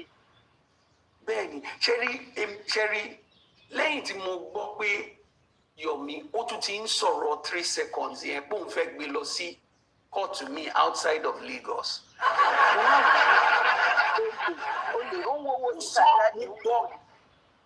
mo gbọ́ báyìí mo dẹ̀ ti wo pé ẹ wo ibi tó ń lọ ó tún ti ń lọ sí kọ́ máa dáwó fún un. donation is loaded donation. ṣe rí ìgbà tá a máa ń ka Bible story nígbà tá a wà kékeré ń gbà yẹn ṣe mọ̀ pé story kan wà nípa Lot àti Abraham a story yẹn ní láti ṣe pẹ̀lú Sodom and Gomorrah nígbà tó lọ́run sọ pé òun fẹ́ destroy Sodom and Gomorrah tí Abraham sọ please tí kan ní wọ́n sọ pé no don't destroy them please please tó lọ́run sọ pé you know what okay I will not destroy that place if you can find me for example 50 people that are righteous. Daddy, my book of Bible story. Ni ìwé tẹ̀ sọ. Yes. Àwọn Jehovah Witness. Yes. My book of Bible story. If you can find me 50 people that are righteous, that are not doing nonsense, I will not destroy the place. He went and he couldn't find 50. He came back and said, you know, God, you know what? 50 yet, you reduce the number to 20 now. At least I should be able to get 20. He said, okay, go and look. If you get 20, I will not destroy them. He went. You know what? He couldn't get 20. He got 10. He came back. He said, I cannot get 20. Please reduce the number drastically. And God said, okay, go and find me one man, if you can find one righteous man in that place, I will not destroy them. This is exactly how the case of these platforms, these other platforms are. Exactly. Be platform Lati and all of these nonsense people. Be platform Moshirinye. That you cannot find one person that will ask Yomi one critical question. Lórí CCTV 3 seconds video yẹn tó ń sọ lẹ́ni yẹn. Just one question, say, okay, Mr. Yomi, why did you not take the 3 seconds video to the corona? Why did you take it, give it to Karimo? Just that one question.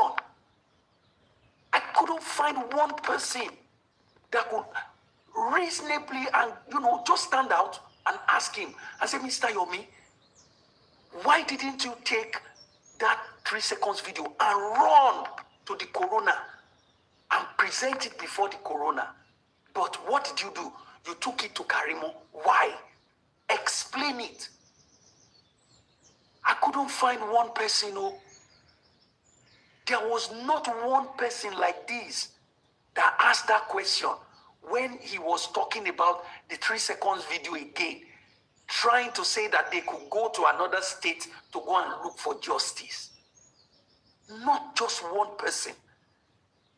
And it shows the kind of people that converge on that kind of platform. And that is where you will find Yomi trying to seek cover. Ibi tẹ́ máa rí tó máa lọ nìyẹn. Ibi tí àwọn tó jẹ́ pé wọn ò lè ronú jinlẹ̀ kó béèrè lọ́wọ́ ẹ̀ pé kóòtù wo, magistrate wo, judge wo ló issue court order fún ẹ pé kó lọ wọ inú ilé Mohbad. Which judge? Police station wo, command wo, DPO wo, commissioner wo ló authorize policemen kó tẹ̀lé ẹ kó lọ wọ inú ilé Mohbad?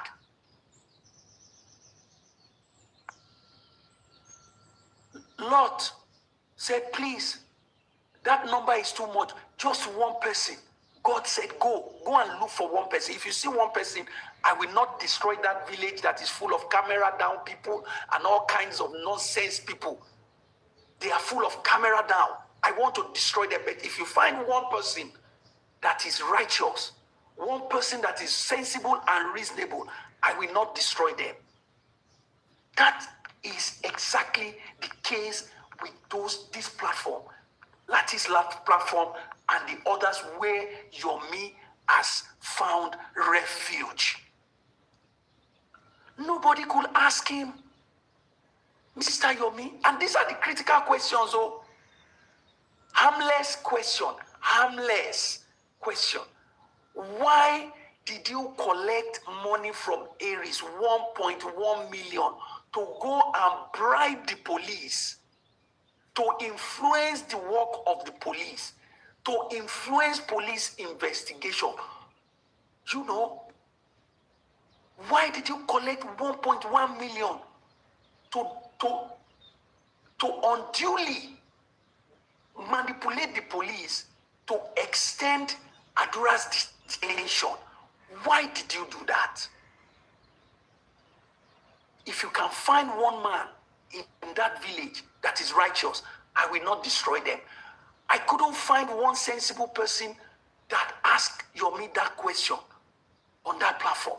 None. And everybody was just looking. Bí màlúù tó gbé mángòrò. Bí màlúù tó gbé mángòrò tí ò mọ̀ bóyá kó gbé mi ní o bóyá kó bì. Tó kàn dúró síbẹ̀ tó kàn gbé ní gbogbo wọn kàn ṣe. Can you imagine?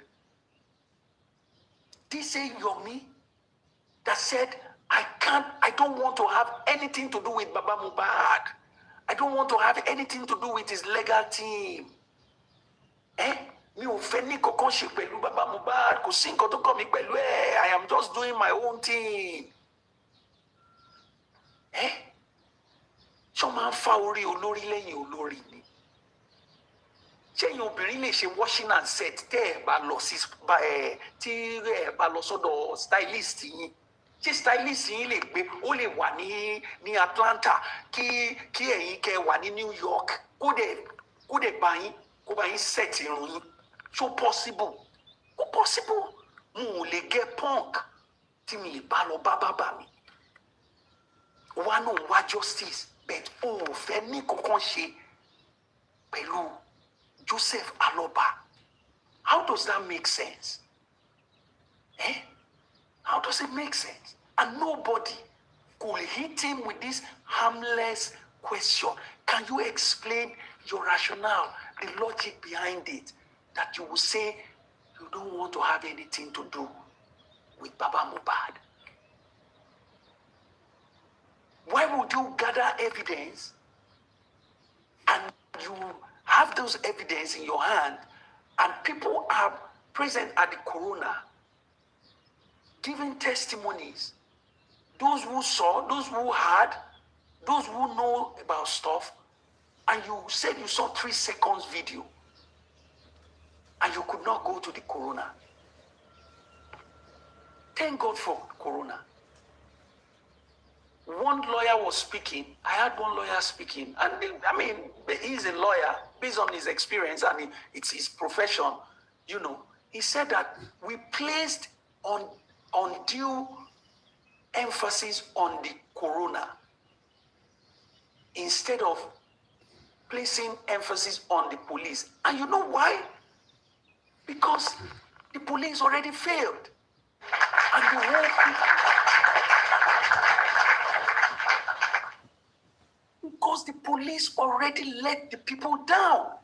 The police had 2 golden opportunities to take charge of this matter.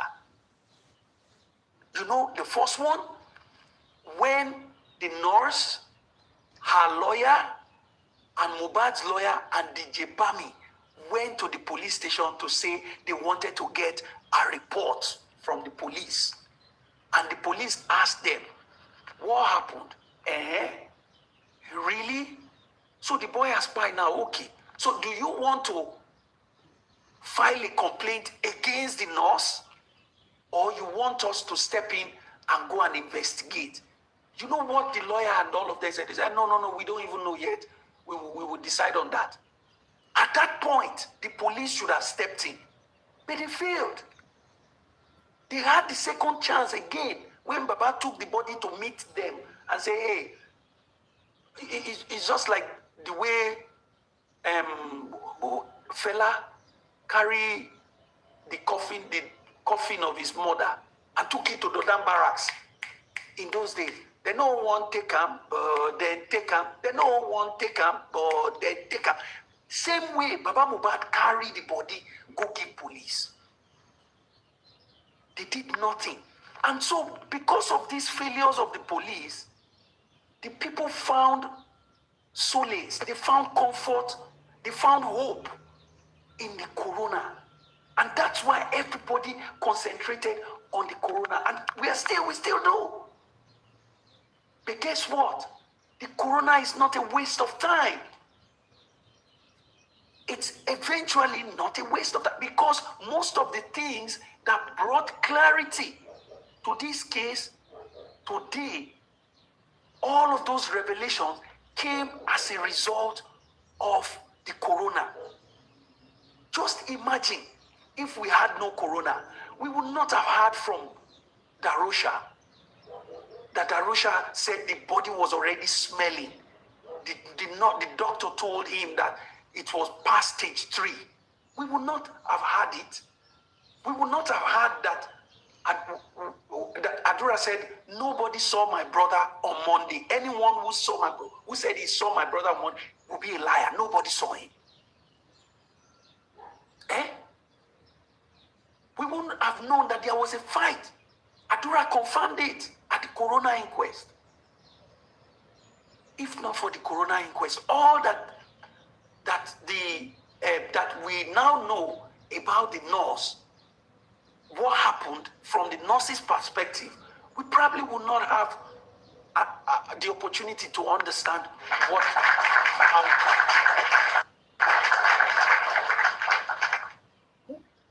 So the coroner brought the second hospital, and the second hospital told us everything that happened. When they brought him in, the state with which they brought him in, how many people was there? Yes, if not for the coroner, and we had stayed and relied on this useless, nonsensical, inept police department, where will the case be today? It will have probably been swept under the carpet.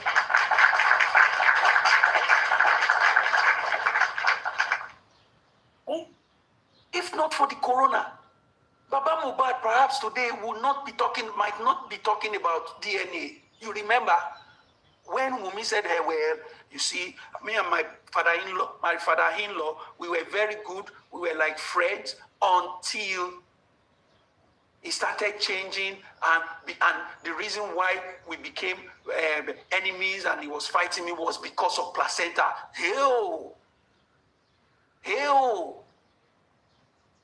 Right there in the court. If not for the coroner, a lot of us here did not know that there was no legal marriage between Mohbad and Wunmi. You know why? On that day,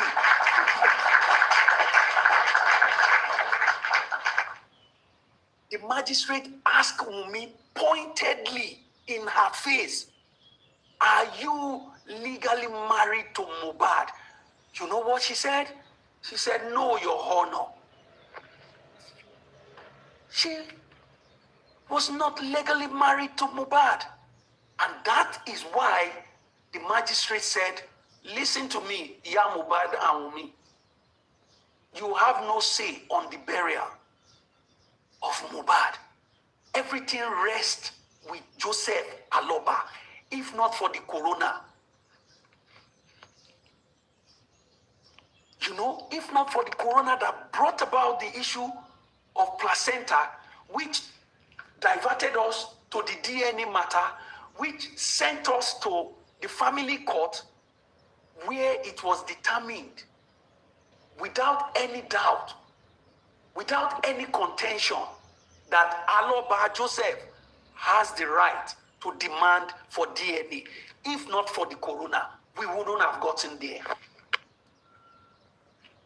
You see, if not for the coroner that pushed us to the family court, a lot of us here will still be making that mistake, running about with that ignorance that, it is only the father of the child that can ask for DNA.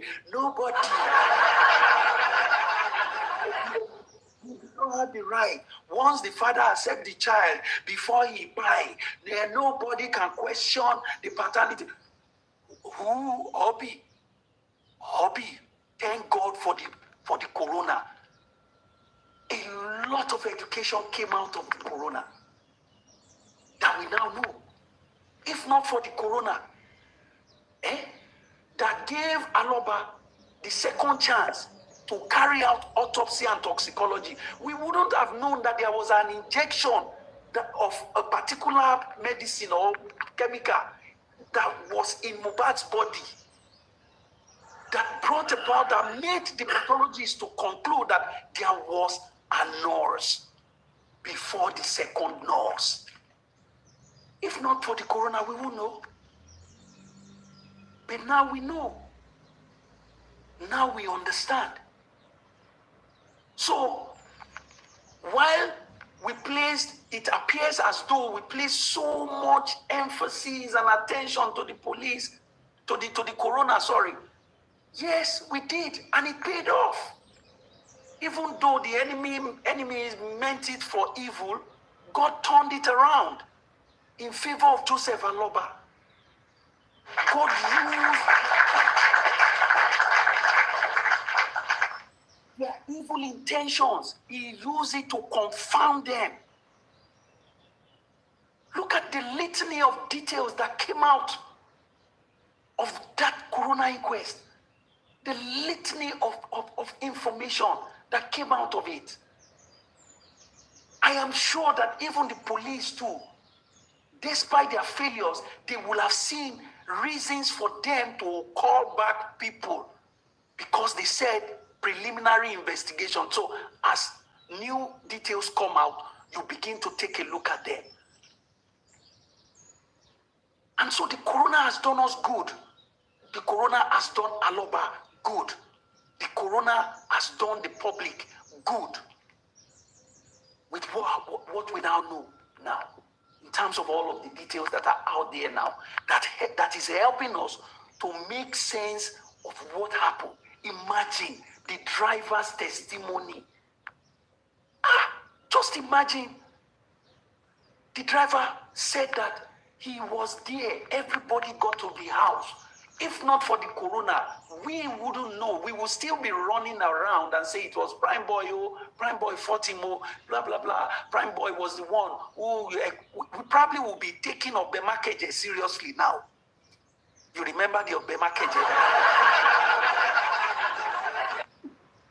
We probably will be taking it seriously now. Some platform will be saying, how many inches is that knife? How many inches it is? How wide it is? How deep did they go? We probably will be talking about it now.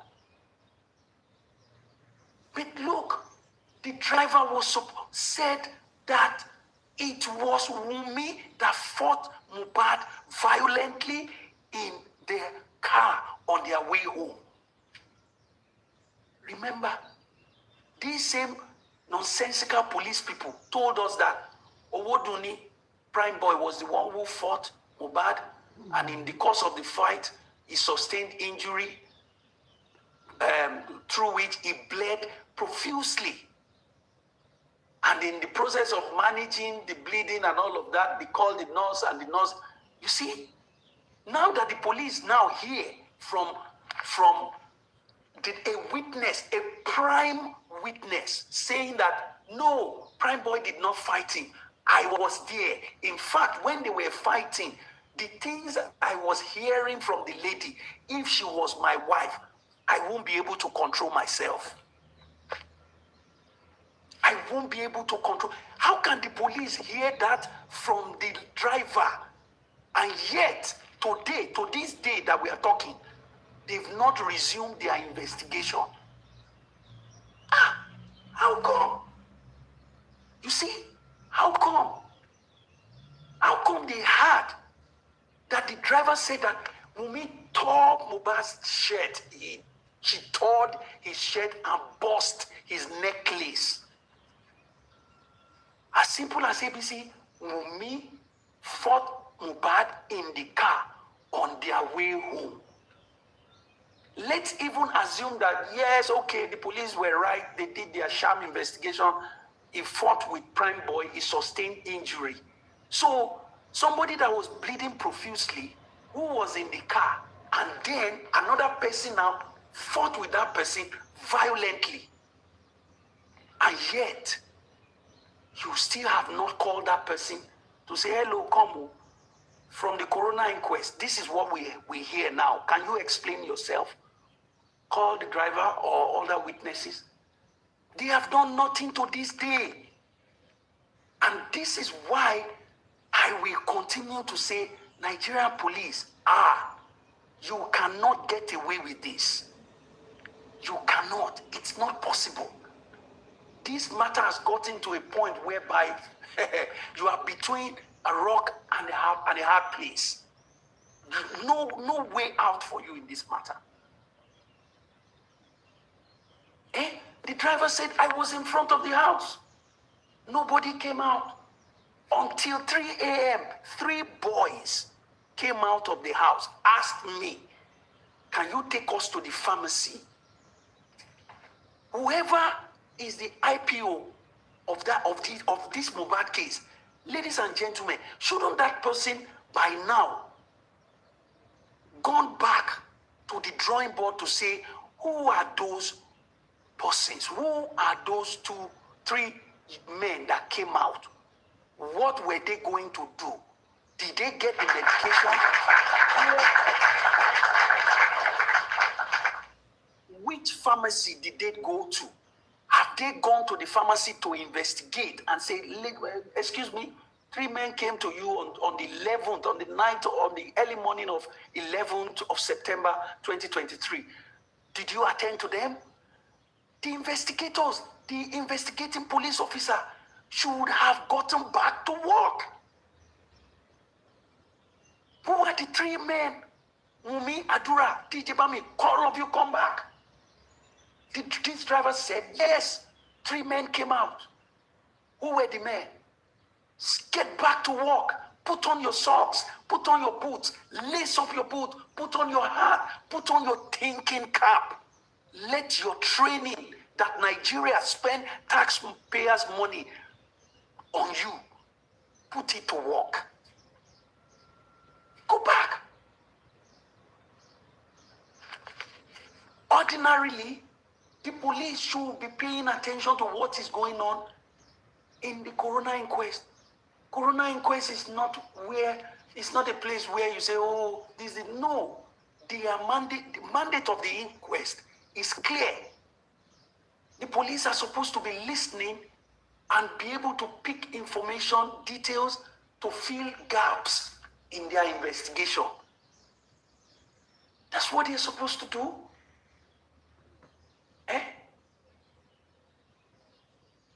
So you see how God has used that coroner inquest to shame those who concocted the idea. Who concocted the idea with the purpose of frustrating every well-meaning Nigerian who were interested in the case, who wanted to see true justice. And God turned it around. Look at the litany of information, details, facts that came out.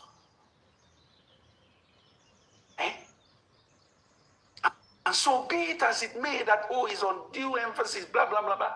It is good. We appreciate it. It has helped us to understand what actually transpired. It has pointed to liars. Very, very fat, big head liars. Liars with fat cheek like Omowummi. Who lied and said that it was Prime Boy that fought Mohbad. Yeah. Liars like Darusha, who never mentioned that Wunmi was fighting Mohbad in the car when they were going home in his testimony. Liars. So, the coroner is still on. It has not even concluded. Who knows what more details we will find out when Kuramed shows up now? Because I am earnestly waiting for Kuramed. I want to know, because Kuramed was the first hospital that they went to. I want to know the state with which they brought him in, what time, how many people came there.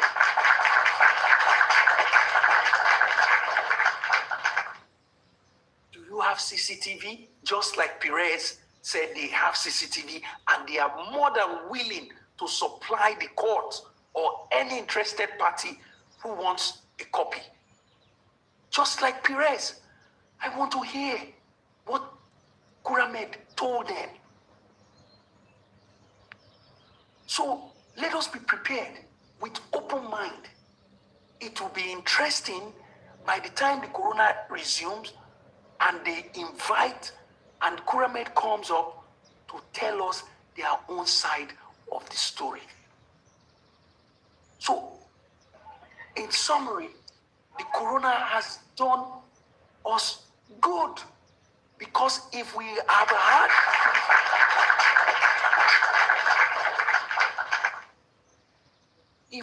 had to rely on the police, I'm telling you, ẹni tí ó ṣẹ̀ á ti forí gba ẹ̀ṣẹ̀ ẹlẹ́ṣẹ̀. Ẹni tó ṣẹ̀ á máa yan fandafanda, gẹ́gẹ́ bá ṣe ń rí right now, as we're seeing it right now. So it's a good thing that we had alternative medium, alternative agency, apart from the police, that the people could focus on. And it has helped greatly. So we will continue to hope and pray that the magistrate will do the right thing, will do our job professionally.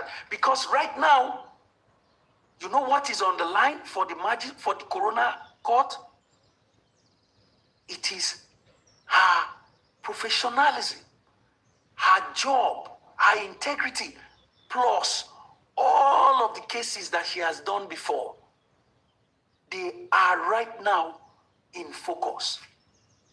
You know why? Because of how she will handle and conclude this matter in her report.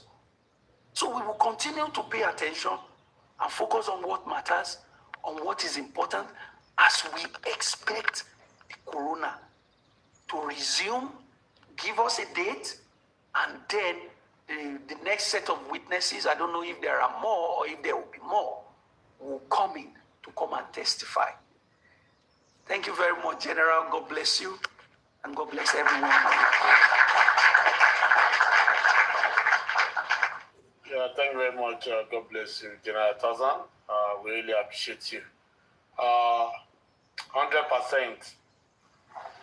Are you there? Have you spoken while I was off? Oluwada, see me. Ẹ káalẹ́ o, mo kí gbogbo ilé o, ẹ̀gbọ́n VDM, Sawurabomi, Tapaz, and Sister Botami, official, I don't know which official. Vengeance, ẹ káalẹ́, ẹ kú ètò, Ọlọ́run aláàánú, ó máa wà pẹ̀lú gbogbo wa lórúkọ Jésù. Àní fi ọmọ ṣe àti ara wa ṣe lórúkọ Kristi. Gbogbo bá ṣe ń fẹ́ lórí ọ̀rọ̀ justice yìí lọ́rùn máa gbà fún wa lórí ẹ̀. Ìfà mi mọ̀ pé wọ́n ti gbé mi gòkè gan. Mo ń gbádùn gbogbo bí gbogbo submission. Mo ń gbádùn gbogbo submission tí everybody give látàárọ̀. In fact, inú mi dùn gan. Gbogbo wa tí Ọlọ́run kó ti bàbá Mohbad. In fact, àwọn èèyàn gidi ni. Kì í ṣe àwọn èèyàn lásán, àwọn tó lọ́pọlọ ni, àwọn tó mọ tó ń lọ kó ti bàbá yìí. Mo dẹ̀ gbàdúrà wípé Ọlọ́run aláàánú kò ní fi ẹnìkankan wá sílẹ̀. Ilé àtọ̀nà wa Ọlọ́run máa dúró ti gbogbo wa lórúkọ Jésù Kristi. Ṣé rí ọ̀rọ̀ ti Wùmí? In fact, Wùmí ó yìí ń ṣeré lọ́wọ́ ni. Ó yìí ń ṣeré. Ó sì ń ṣeré. Mo mọ̀ pé láìpẹ́ láì jìnnà, gbogbo bá a ṣe ń fẹ́, ó máa já sí rere lórúkọ Jésù Kristi. Èmi ò mọ̀ bí ọkọ èèyàn ṣe máa ń kú tó ní nǹkan tó máa sọ lórí ikú ọkọ ẹ. Tí ò ní sí pé wàá tiẹ̀ sọ pé nǹkan báyìí ló máa fà á, báyìí ló máa ṣe. Wọ́n ní àìlú eléyìí rí abíndẹ́rùbọ lọ́rọ̀ ni. Kì í ṣe wo.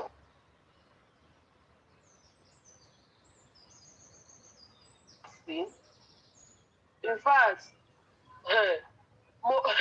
wọ́n mọ̀ pé nǹkan gan ṣe mí gbà yẹn. Tó jẹ́ pé ìgbà tí mo gbọ́ báyìí, àárọ̀ ọjọ́ yẹn tí nǹkan yẹn ṣẹlẹ̀ torí accident ní ti ọ̀dọ̀ ẹ̀ yẹn.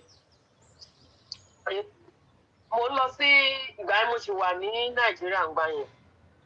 So mo dẹ̀ máa ń lọ sí meeting tailor ńgbà yẹn. Èmi ni secretary wọn nígbà tí mo wà Nàìjíríà ní Sóònù tí wọ́n ń gbà yẹn. So àárọ̀ ọjọ́ yẹn tí nǹkan yẹn máa ṣẹlẹ̀ ní street wọ́n ń gbà yẹn. Accident kan kọ́kọ́ ṣẹlẹ̀ láàárọ̀ tó jẹ́ pé ọlọ́kadà kan ó lọ kó sábẹ́ tírélà. Ó gbé aláboyún, so aláboyún yẹn kú. So mo yìí wà ní ṣọ́ọ̀pù ńgbà yẹn. So àwọn èèyàn ṣàwọn sọ pé accident kan máa ti ṣẹlẹ̀. Ara mi wá, mo ṣáà ní ìwà nǹkan tó ṣe mí. Òtútù yẹn wá mú mi gan-an. Gbogbo àwọn apprentice ni wọ́n sọ pé mọ́mì kí ló ṣe ní? Mo ní mi ti ẹ̀ mọ̀. Ṣé ẹ̀mẹ́ tí wọ́n ló kú ni? Mo ní mi mọ̀ fẹ́. Mo ní mi òkútù yẹn kàn ó ṣàmú mi ni pé I don't know. Gbogbo system mi dàrú ní àárọ̀ ọjọ́ yẹn. So ó wá tó time tí mo máa lọ sí meeting. So wọ́n á ní mi ì lè lọ sí mítìn mọ́ pé ara mi ò lọ. So ọ̀rẹ́ mi kan náà tí òun náà máa ń lọ sí mítìn ló wá ní ṣé ẹ ní lọ sí mítìn mo ní mi lọ kí ló ṣẹlẹ̀ mo ní nǹkan tó ṣẹlẹ̀ yìí mi mọ bó ṣe jẹ́ ló wá ní àtúmọ̀ òrìkè jẹ́ ká lọ pé tí a bá ti ń lọ wípé mi ní wo ibi tí nǹkan yẹn ti ṣẹlẹ̀ pé a máa gbọ́kadà pé wọ́n á ní òkè kó jẹ́ ká lọ àṣà lọ mo dé mítìn mo ṣe dé mítìn báyà ara mi ò ṣáà ṣe mo ṣáà wò pé kí nìkan tó ń ṣe mí náà èmi gan ń fúnra pé ṣé mo mọ ẹni tó kú yìí rí ni I don't know. So treasurer wọn sọ pé wọ́n dẹ̀ máa ń pè wá ní màmá sẹ́kẹ́ ní pé secretary níbí wọ́n wá ní kí ló ṣe yín láàárọ̀ yìí ara ní òṣèlú nígbà tí mo kàn manage wá sí meeting ṣé àríbi tá a ti sọ̀rọ̀ yẹn nìkan ò wọlé fóònù ọkọ mi náà fi pè ńgbà yẹn mo bá ní hello jẹ́ ló bá ní ẹni yẹn bá ní àwọn máa kọ́ mo ní àwọn kọ́ ó ní àwọn ní minor accident ṣe rí minor accident wọ́n ṣe yẹn in fact ara mi mo kàn fòdìdé ní àwọn mẹ́ta wọn ní kí ló ṣẹlẹ̀ wọ́n á ní ok bá mi gbé fóònù fọ́kọ mi ló bá ní náà ló bá ní rárá pé kò sí nǹkan kan oògùn tán fún ká àwọn nǹkan tó wọ́n fẹ́ lò fún ọ ló sáré wá rà ní ìta ló kàn ní pé kò ń sáré sọ fún mi bá ní ó dáa bá mi gbé mo ṣáà bá mi gbé fóònù fún wọn ló bá ní tó máa sì dọ́dọ̀ wọn bára mi ò ṣe gbà mo ṣe kúrò ní mítìn jọ yẹn ni mo kàn in fact ó yẹ kí n gbé ọ̀kadà mi ìgbé ọ̀kadà nígbà yẹn mo wá fẹsẹ̀ rìn lọ àwọn yẹn wá ní ẹnìkan wá tẹ̀lé pé kí nǹkan kan ṣe woman tó lọ yìí o so kí ni mo fẹ́ fàyọ ṣe rí tó bá jẹ́ pé Wùmí nífẹ̀ẹ́ Mohbad gan gbogbo nǹkan kò sí ṣó pé bóyá ó ní feeling kankan ń kú lára ẹ̀ ní gbogbo nǹkan tó ń ṣe látijọ́ yìí kò ní feelings kankan rárá kò ní feelings kankan nígbà yẹn ọjọ́ yẹn mo máa lọ sí programu chọ́ọ̀chì nírọ̀lẹ́ nígbà yẹn so gba tí mo ṣe àrùn bá ọmọ yẹn sọ̀rọ̀ pé ok bá mi gbé fóònù fún wọn àṣé wọ́n ti connect mọ́ gbogbo àwọn àbúrò ọkọ mi ẹ̀gbọ́n ọkọ mi family tèmi gbogbo wọn ti sọ fún wọn nígbà yẹn yẹ̀mọ́ ọlọ́rọ̀ abetí dídì wọn sọ nǹkan kan fún mi ọmọ yẹn náà sọ pé ó ní pé ok ó ti ń bọ̀ nítorí ọ̀wọ́ nìkan yẹn ti ṣẹlẹ̀ ló wá sọ pé òun ti ń bọ̀ pé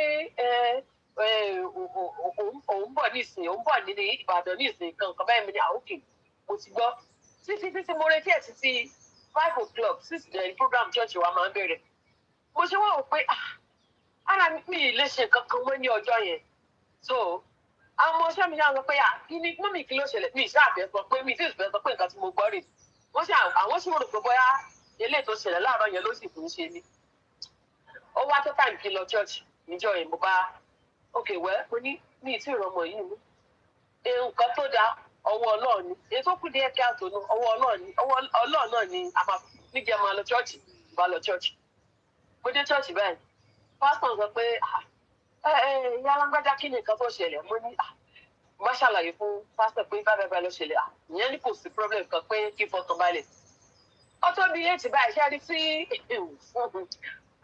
ọ̀rọ̀ burúkú tó ń tẹ̀rín yàrí tí ó tó bí wọ́n ti ṣe program lọ́jọ́ tí mo ṣáà jókòó ara mi ò ṣáà ṣe ó tó bí 8 báyìí ni ọmọ yẹn bá dé so ó mú ẹnìkan náà dání mo ṣáà rí pé wọ́n pe pásítọ̀ jáde jẹ́mọ̀ ibi tára ti ń fún wọ́n pe pásítọ̀ jáde ṣáà rí wọn pásítọ̀ máa ń bá wọn sọ̀rọ̀ mo ṣe jáde tì wọ́n nìyẹn mo bá ń wò wọ́n mo ń gbẹ́nu gbogbo wọn mo gbọ́ ṣe pásítọ̀ bá ní kèsì kankan má wọrí wọ́n ló ti bẹ́tà ní so bóyá ṣáà rí wọ́n mọ̀ pé bí mo bọ́ yẹn sọ̀rọ̀ síta sí lédí ṣáà rí tí mo bu ọmọ yẹn so tí mo fa aṣọ ẹ̀ báyìí tí mo wọ́ mọ́ra báyìí àwa méjèèjì àjọ fìdí jálẹ̀ ní níjọ́ yẹn tí mo ké tí gbogbo chọ́ọ̀chì gan jáde pé nǹkan ti ṣẹlẹ̀ so ẹni tí nǹkan bá ṣe nǹkan kan ò ṣe wù mí nǹkan ò ṣe torí ká ní nǹkan bá ṣe ni ó yẹ ká máa rọ mi léwu mi lórí ni wọ́n ṣe dé hospital ìjọ yẹn kó máa fara gbálẹ̀ pé ẹjọ́ ẹgbà mi ẹ ṣe ẹrọ ọ̀hún lọ́jọ́ yẹn kò ṣe bẹ́ẹ̀ ṣé rí Wùmí ìyá ẹ̀ ó bá dé mọ́kọ rúùmù ni ó yìí máa jẹ́ ó máa omi ẹkún tí ò sún gbà tí mo bá dìkú yẹn ó yìí máa sún tó jẹ́ pé á yìí sún ẹkún yẹn nǹkan tí mo mọ̀ ni. So kí ni mo fẹ́ kọ̀ yọ tó bá jẹ́ pé ó nífẹ̀ẹ́ ọkọ ẹ̀ dájúdájú fáwọn fámìlì ọkọ náà mọ̀ pé ẹni yóò ṣe dáadáa kò sí nǹkan tó burú jù ok ìwọ àtọkọ ẹjọ jà ok ó dáa dáàbì àjọ jà ni báyìí nǹkan yìí ṣe èṣì ni bí mo ṣe wo Mr. Joseph Alọba yẹn ó máa tètè forgive Wùmí á gbà fọlọ pé ìlú ẹ àmúwọ Ọlọ́run ni bọlọ ṣe kọ ni bọ ó wá ń da gbogbo wa láàmú ó dá gbogbo Nàìjíríà láàmú kí ló dé kó o jáde kó o sọ tó ṣẹlẹ̀ kò sí nǹkan tó wà á gan á ti máa gbàgbé ẹ̀ látijọ́ yìí kò ṣe dáadáa rárá tọ̀ Wùmí ò ṣe dáadáa ó dẹ̀ máa jẹ ẹ̀yẹ lágbára Ọlọ́run nígbà tí ọ̀dọ́ èmi bí mo ṣe wà yìí ìgbà tí mo rì má àwọn àbúrò ọkọ mi ìgbà tí mo ṣì rì má rí a sì máa ń kọ́ káàtì ara wa tí wọ́n á tún máa béèrè pé báwo ni ṣàlàáfíà ni ṣe ṣàwà òkè báwo ni torí pé wọ́n wo ìhà tí wọ́n kọ́ nígbà tí ọmọ wọn kú ìhà tí wọ́n kọ́ sí nígbà tó tájọ wà papọ̀ bí sí yìí mo ṣe ń sọ̀rọ̀ tí máa pe àbúrò ọkọ mi tó wà ní Germany níbẹ̀ yẹn kí agbẹ́kọ̀ mi ní straight pé ìyàwó ó sì máa ń pè mí ìyàwó mi lá máa pè mí á ní lóòótọ́ ìyàwó mi sì níyìn o nǹkan kan bẹ́ẹ̀ yẹn àjọ máa ń ṣàwàdà àjọ máa ń ṣe torí pé wọ́n wò pé mi ṣe báàdì fún ọmọ àwọn nígbà tó wà láyé tó Wùmí wá sì jẹ ẹ̀yẹ ó kì í ṣe kó wọ́n pè lóko ó kì í ṣe opó ó kì í ṣe opó Mohbad ó pa Mohbad ni ó dẹ̀ máa jẹ ẹ̀yẹ ó dẹ̀ lé lọ sórí ọmọ owó ẹ̀yẹ ẹ̀san ló gbé dání o ẹ̀san ni Wùmí gbé dání honestly nǹkan tó ṣe gẹ́gẹ́ bí ìyá ọkọ ẹ̀ náà ṣe sọ wípé ìyàwó tó dàbí ti Wùmí òun náà ni Liam máa fẹ́ bẹ́ẹ̀ náà ló dẹ̀ ṣe máa rí ṣẹ́ẹ̀rí àwọn èèyàn ń kánjú ni ṣẹ́ẹ̀rí ọ̀rọ̀ tí Mohbad sọ kó tó kú yẹn èmi sì máa ń dole lórí pé Mohbad gangan ó ti fún Wùmí lépè kó tó kú ó ti lọ́kàn ò ní balẹ̀ ó dẹ̀ ní kò ní nísinmi so ìyẹn gan ti tó lọ́tọ̀ ṣẹ́ẹ̀rí gbogbo ìtàn ṣe káàkiri Tanzania àbíbo náà lọ yẹn wọ́n kàn ṣe ń bí òkìkí ẹ̀wọ̀n ẹ̀ ṣe máa ga bẹ́ẹ̀ náà ni ó ṣe ń fi ara ẹ̀ hàn káàkiri àgbálá ayé so wọ́n á lè dá àmọ́ nígbà tó bá lọ sẹ́wọ̀n so nǹkan tẹ́mi rò kó ń ṣẹlẹ̀ nìyẹn ṣe wá rí àwa tó jẹ́ pé à ń ṣe ìtanú fún bàbá Mohbad ẹ̀yin nìyẹn Ọlọ́run nìyẹn ó kù yín kan Ọlọ́run gbogbo ilẹ̀ máa jìyẹ ohun tí mo bá ṣe lórí ọ̀rọ̀ justice yìí mo máa gba èrè ẹ̀ ohun tí ẹnì kọ̀ọ̀kan wá ṣe a máa gba èrè ẹ̀ ó ṣe dáadáa ni wàá gbà ó dẹ̀ ṣe búburú ni wàá gbà kò sẹ́ni tí ò ní jẹ́rìí gbogbo nǹkan tá à ń ṣe yìí lórí ọ̀rọ̀ justice for Mohbad a máa kẹsàn ìlágbára Ọlọ́run tó o bá ṣe dáadáa wàá gbà á mo rán mà pé lórí ọ̀rọ̀ ti tèmi ìgbà tọ́kọ mi kú mo ṣì wọ́n Nàìjíríà ìgbà yẹn mo wá máa ń sọ fún Ọlọ́run pé Olúwa ẹrù tó wà lẹ́yìn mi lè dàgbé ìdílé ìrànlọ́wọ́ fún ayé mi after tọ́kọ mi kú ó ní mo wá sí US ní báyìí látìgbà tó dẹ̀ ti kú mo dẹ̀ ń rí àánú gbà ní gbogbo ọ̀nà ìrànlọ́wọ́ àti àánú dìde fún ayé mi in fact tí má bìrì òmọ́wọ́ mo máa ń ro ọ̀rọ̀ ẹ̀gbá mi pé ìwọ Ọlọ́run tó ni mo máa ń ní feelings ẹ̀gbá mi pọ̀ má tó máa wà pé wẹ́ẹ́ Ọlọ́run ló fún wa Ọlọ́run ló gbà á Ọlọ́run ló fún wa Ọlọ́run ló gbà á ó dẹ̀ dúró tì mí gbogbo nǹkan tí mò ń ṣe ọkọ mi dúró tì mí mo tún rìn má rìn gan ó sì tún dúró tì mí gbogbo àwọn ẹbí ẹ̀ gan tí àti ìsìn yìí àjọ máa ń sọ̀rọ̀ irun gan tí mo tún rìn má rìn gan wọ́n mọ̀ ó ta ju in fact wọ́n á tún máa sọ fún pé wo jọ́ tó lọ́nà bá wa tọ́jú ẹ̀ o bá wa tọ́jú ẹ̀ o bá wa tọ́jú ẹ̀ o torí pé kí ni wọ́n mọ ìhà tí mo kọ nígbà tí ọkọ mi wà láyé. So ṣé a rí gbogbo tí ẹ̀dá bá ṣe láyé yìí ó ṣe dáadáa ni wàá gbà ó ṣe búburú ni wàá gbà kò sí ní gbogbo ọ̀nà. So ẹ jọ̀ọ́ àwa tá a dúró ti bàbá ẹ jẹ́ ká sì dúró ẹ jẹ́ ká sì dúró ṣẹ́rí kan tó ń dùn mí àwọn kan tó pera wọn ní àgbà káàjọ bẹ̀rẹ̀ justice yìí wọ́n ti gbé àwọn ìgbésẹ̀ tí ò yẹ. Ìfọ̀ ó ń dùn mí fún wọn torí wọ́n bẹ̀rẹ̀ dáadáa pọ̀ wọn ò parí dáadáa. Wọ́n bẹ̀rẹ̀ dáadáa wọn ò parí dáadáa. Ọlọ́run ní jẹ́ ká dàbí aya lọ́sùn tó bojú wẹ̀yìn. Ẹ má jẹ́ ká bojú wẹ̀yìn. Ẹ jẹ́ ká fi àdúrà ran justice yìí lọ́wọ́. Ká fi àdúrà ran Joseph Alọ́ba lọ́wọ́ torí pé bàbá yìí onìkan ló dúró. Ọlọ́run dẹ̀ wà pẹ̀lú bàbá yìí ní tòótọ́ àti ní òdodo. Ọlọ́run ò fi bàbá yìí sílẹ̀. Ẹ wá ń bàjẹ́ lọ́tún ẹ̀ bàjẹ́ lọ́sì. Kí ló dé?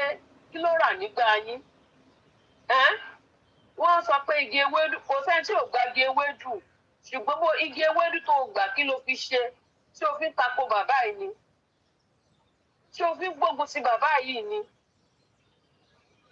Ẹ jẹ́ kí bàbá yìí kó mi ó ní ẹ jẹ́ ká sọ díẹ̀ ká dákẹ́ ń bẹ̀.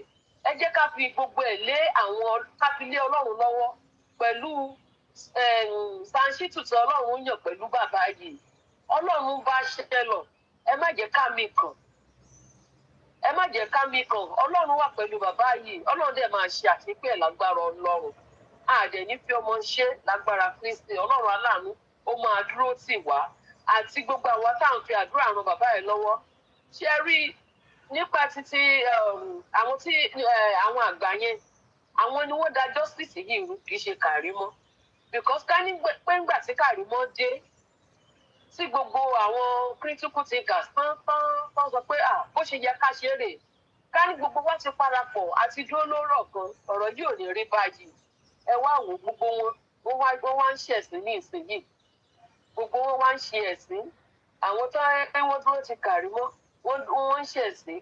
Ìgbà Kàrímọ́ ò ní pọ́ọ̀tù tó nígbà tí lórí platform Omowummi Grace nígbà tá a máa ń sọ̀rọ̀ advice Kàrímọ́ pé báyìí bó ṣe yẹ kó o ṣe rè ká níbi gbogbo àṣẹ ṣe ń gbà yẹn ni Kàrímọ́ gan náà kò ní ṣe lòdì á wò pé jẹ́ kí n tẹ̀lé nǹkan tó ń sọ ṣùgbọ́n nígbà táyé kan ẹ̀sìn tẹ́ sí ń bá àjẹ́ pé máa jó lọ mò ń wẹ̀ ní ẹ̀jẹ̀ títí Kàrímọ́ débì kan ẹ wá yọ ṣọ́ọ̀kì lẹ́sẹ̀ òun náà wá fojú dà sí yín ó wá ń bu yín ó wá ń bá yín jà bó ṣe yẹ kó rí nínú mi dùn fún nǹkan yẹn gan pàápàá torí pé tí ò bá ṣe bẹ́ẹ̀ fún yín ní mọ̀ lọ́rọ̀ so Ọlọ́run á dúró ti gbogbo àwa tá a dúró ní tòótọ́ àti ní òdodo ilé àtọ̀nà wa kò ní bàjẹ́ lórúkọ Jésù Kristi àní fi ọmọ ṣe o àní fi ara wa ṣe àbọ̀ náà kò máa dájú lórí wa. Orílẹ̀-èdè Nàìjíríà tá a jẹ́ ń jà fún kì í ṣe Mohbad là ń jà fún à ń jà fún orílẹ̀-èdè wa à ń jà fún ọjọ́ ọ̀la àwọn ọmọ wa mo dẹ̀ mọ̀ pé ọjọ́ ọ̀la àwọn ọmọ gbogbo wa ó máa dára lórúkọ Jésù Kristi àtàwa tá a wà ní diaspora àtàwọn tó wà nílé ọjọ́ ọ̀la àwọn ọmọ wa ó máa dáa wọn ò ní fi àwọn ọmọ wa wọn ò ní fi wọ́n ṣe ètùtù fún orílẹ̀-èdè Nàìjíríà lórúkọ Jésù Kristi bẹ́ẹ̀ ló ṣe máa rí. Ẹ ṣé mo dúpẹ́ o àwọn kì í ṣe sọ̀rọ̀sọ̀rọ̀ ṣùgbọ́n àìwò bàtà bá lè sọ ẹ bá wa gbà bẹ́ẹ̀ wọn ìmúyàn sí. Ẹ ṣé mo dúpẹ́ General President thank you so much.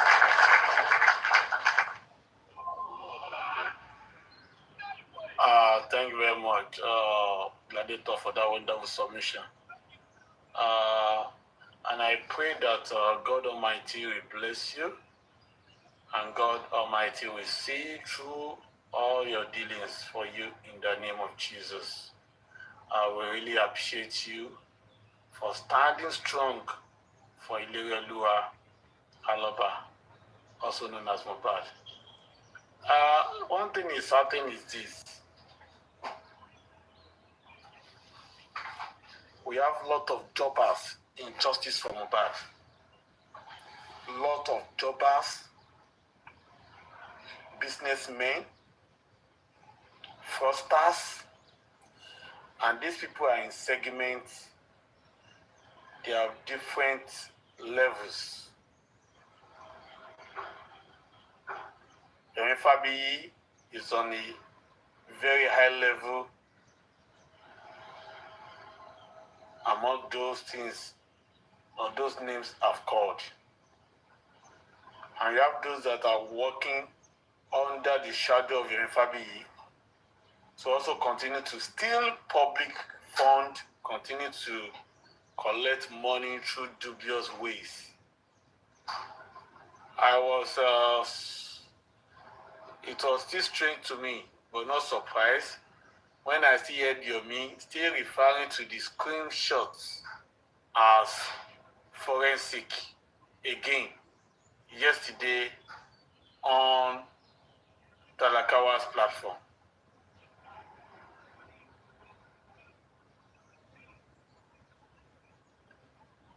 Yomi is everything that is wrong to justice for Mohbad. In fact, I wish Yomi never joined this JFM on this social media. Yomi has caused so much havoc. Yomi has caused so much distrust. Yomi is still causing so much harms to JFM at all fronts. When people like gladiators and generals are seeing the humanity aspects of JFM, Yomi is seeing the monetary aspects. When people are seeing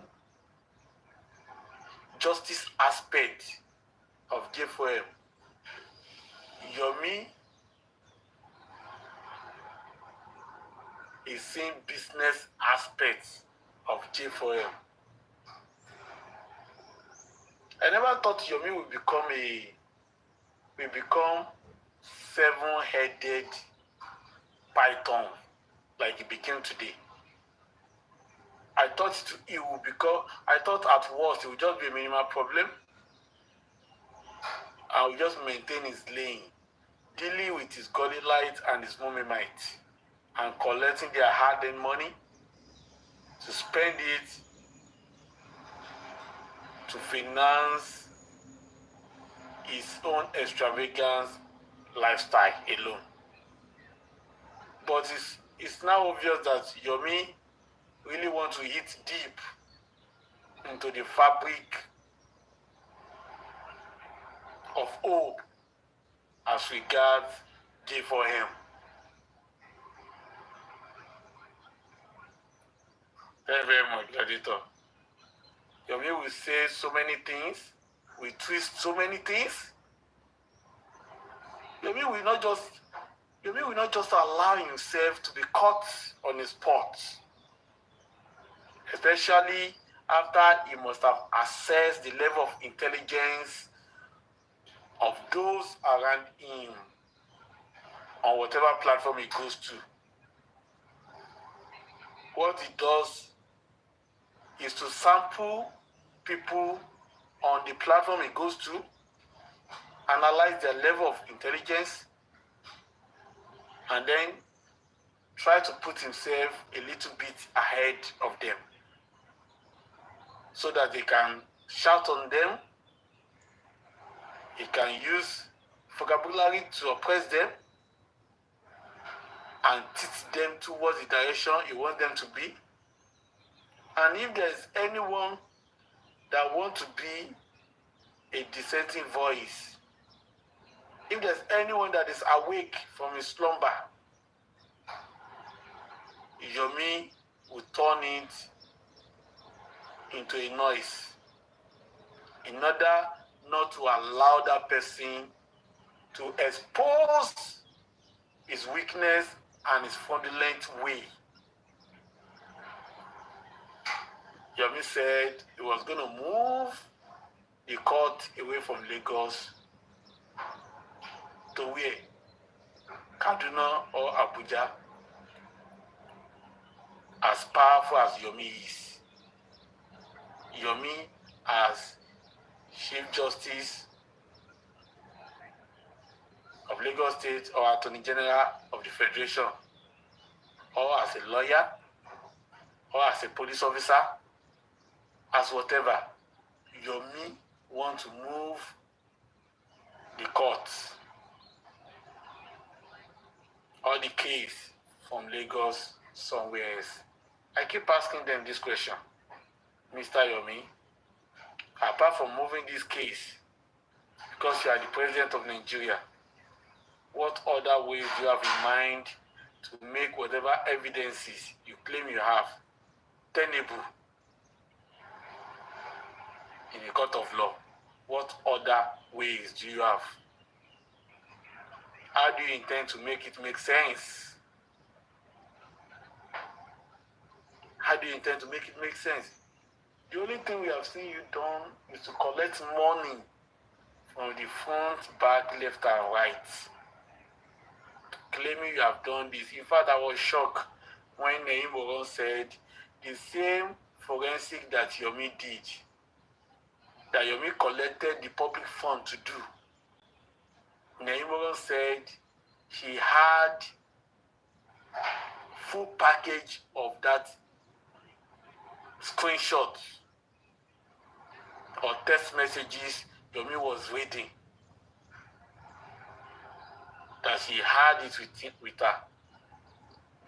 So could we say that Iyabo too has done phone forensic? Will it not be partial, perhaps,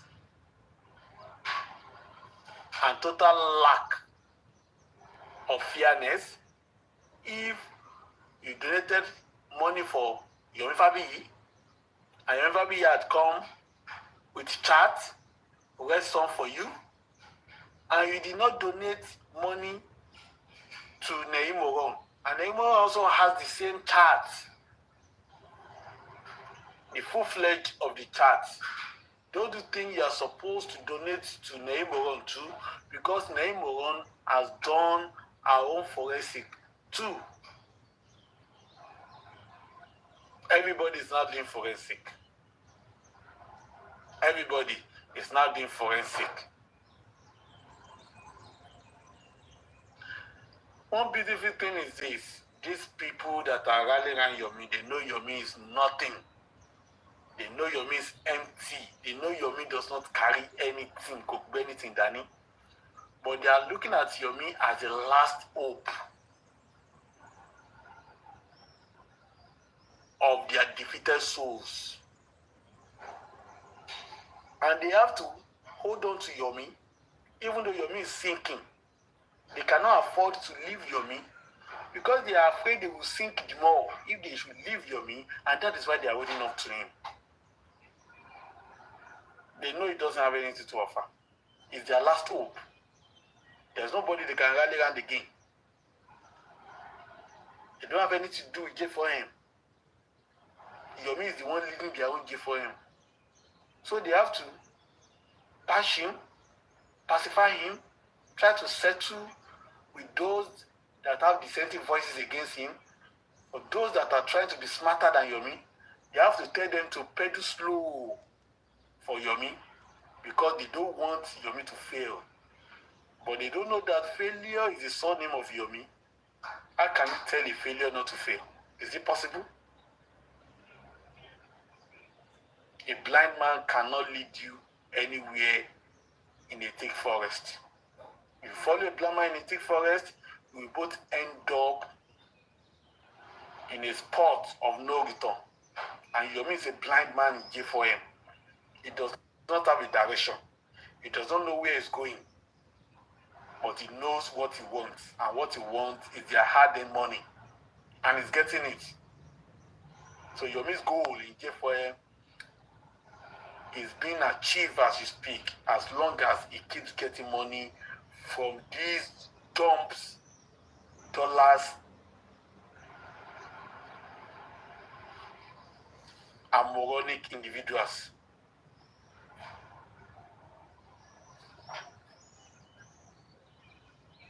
May God never give them brains. It's a beautiful prayer that I will pray for them. So I'm going to say once again to all of you gladiators, then I stand strong for Mohbad. Oluwas something. Do you want to say something? You sent a request. You wanna say something before we round up?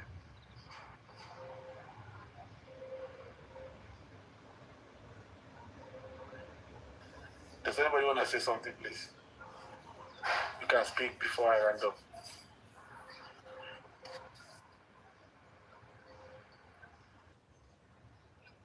General, thank you very much. God bless you. You have said it all. You have explained it all. The Yoruba people will say, "Eni awifun, obaje ogbo." You know, ajá tó bá máa sọnù, kò ní gbọ́ fèrè ọdẹ. A dog that will get lost in the wilderness will never hear the whistle of the hunter. So that is the case of Yomi and those that are still following him. And I pray that he will not lead them to a point of no return. Thank you very much, General. God bless you. General Swift, I greet you, sir.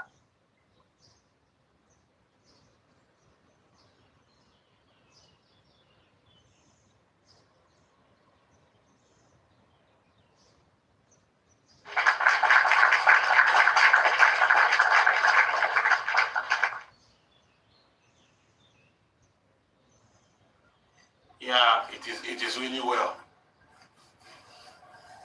Your mistake keeps saying, Baba mi, ẹ má worry. Nǹkan tó máa bà wọ́n, kíní kan máa bà wọ́n, igbá kan máa bà wọ́n, kíní kan máa bà wọ́n. Baba mi, ẹ̀yin má kí n sọ̀rọ̀ jù, ẹ má kí n sọ̀rọ̀ jù, ẹ má kí n sọ̀rọ̀ jù. Imagine, look at the tone of that words.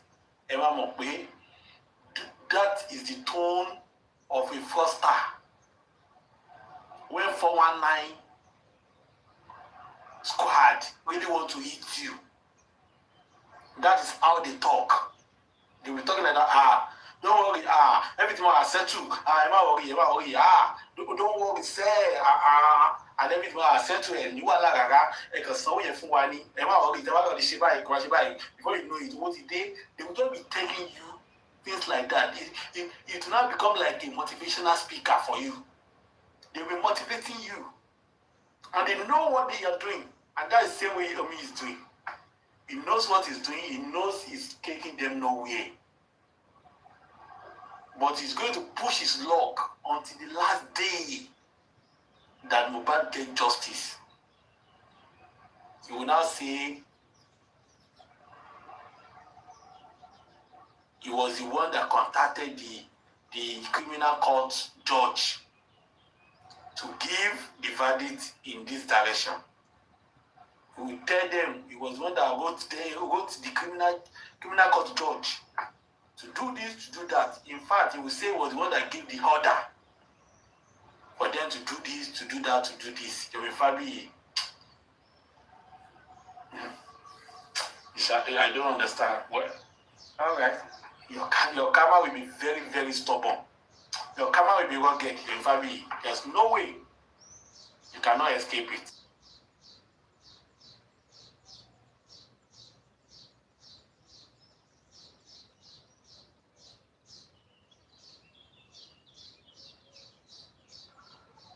Yeah, thank you, everybody. I want to say thank you to all of you for being part of the life. It is well with you. So please, don't join the confusionists. They are confused. They don't know what they are doing. They don't know where they are going. They don't have directions. They don't have directions. Their war started from the day Bankole and Shit were rejected. If Bankole and Shit were not rejected, these people, they would have gotten serious standing in justice from Mohbad to dictate the direction. But since they were rejected, they have lost the hope of becoming any tangible force in J4M.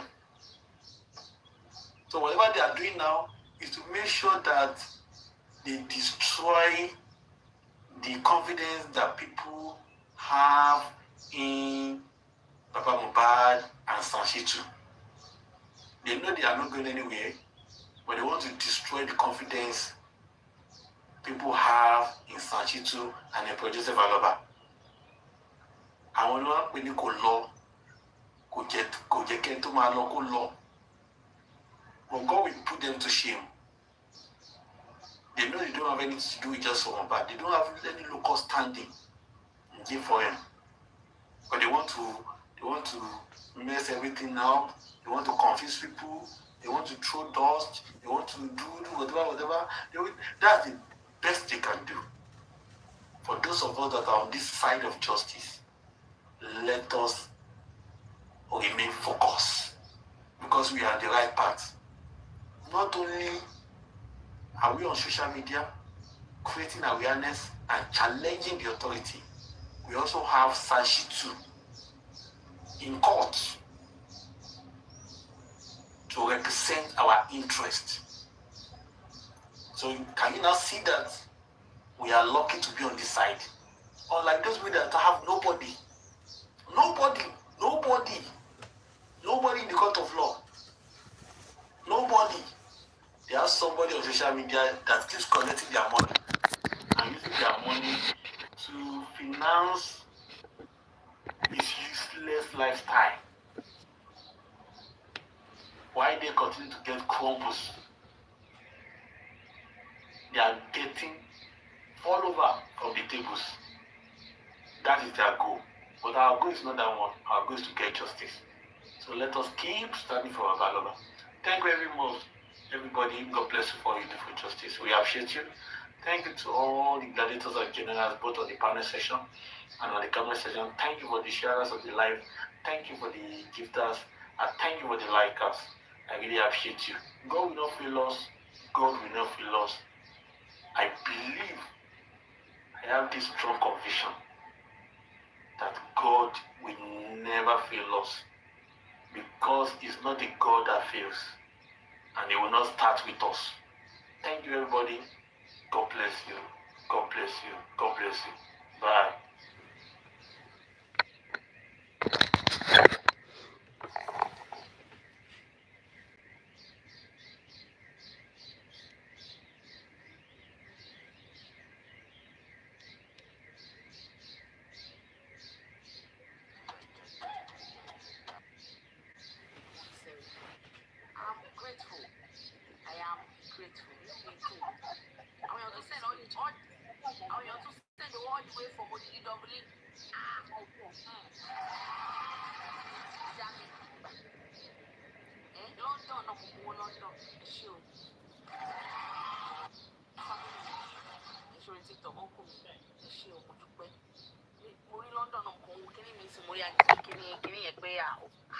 Monday.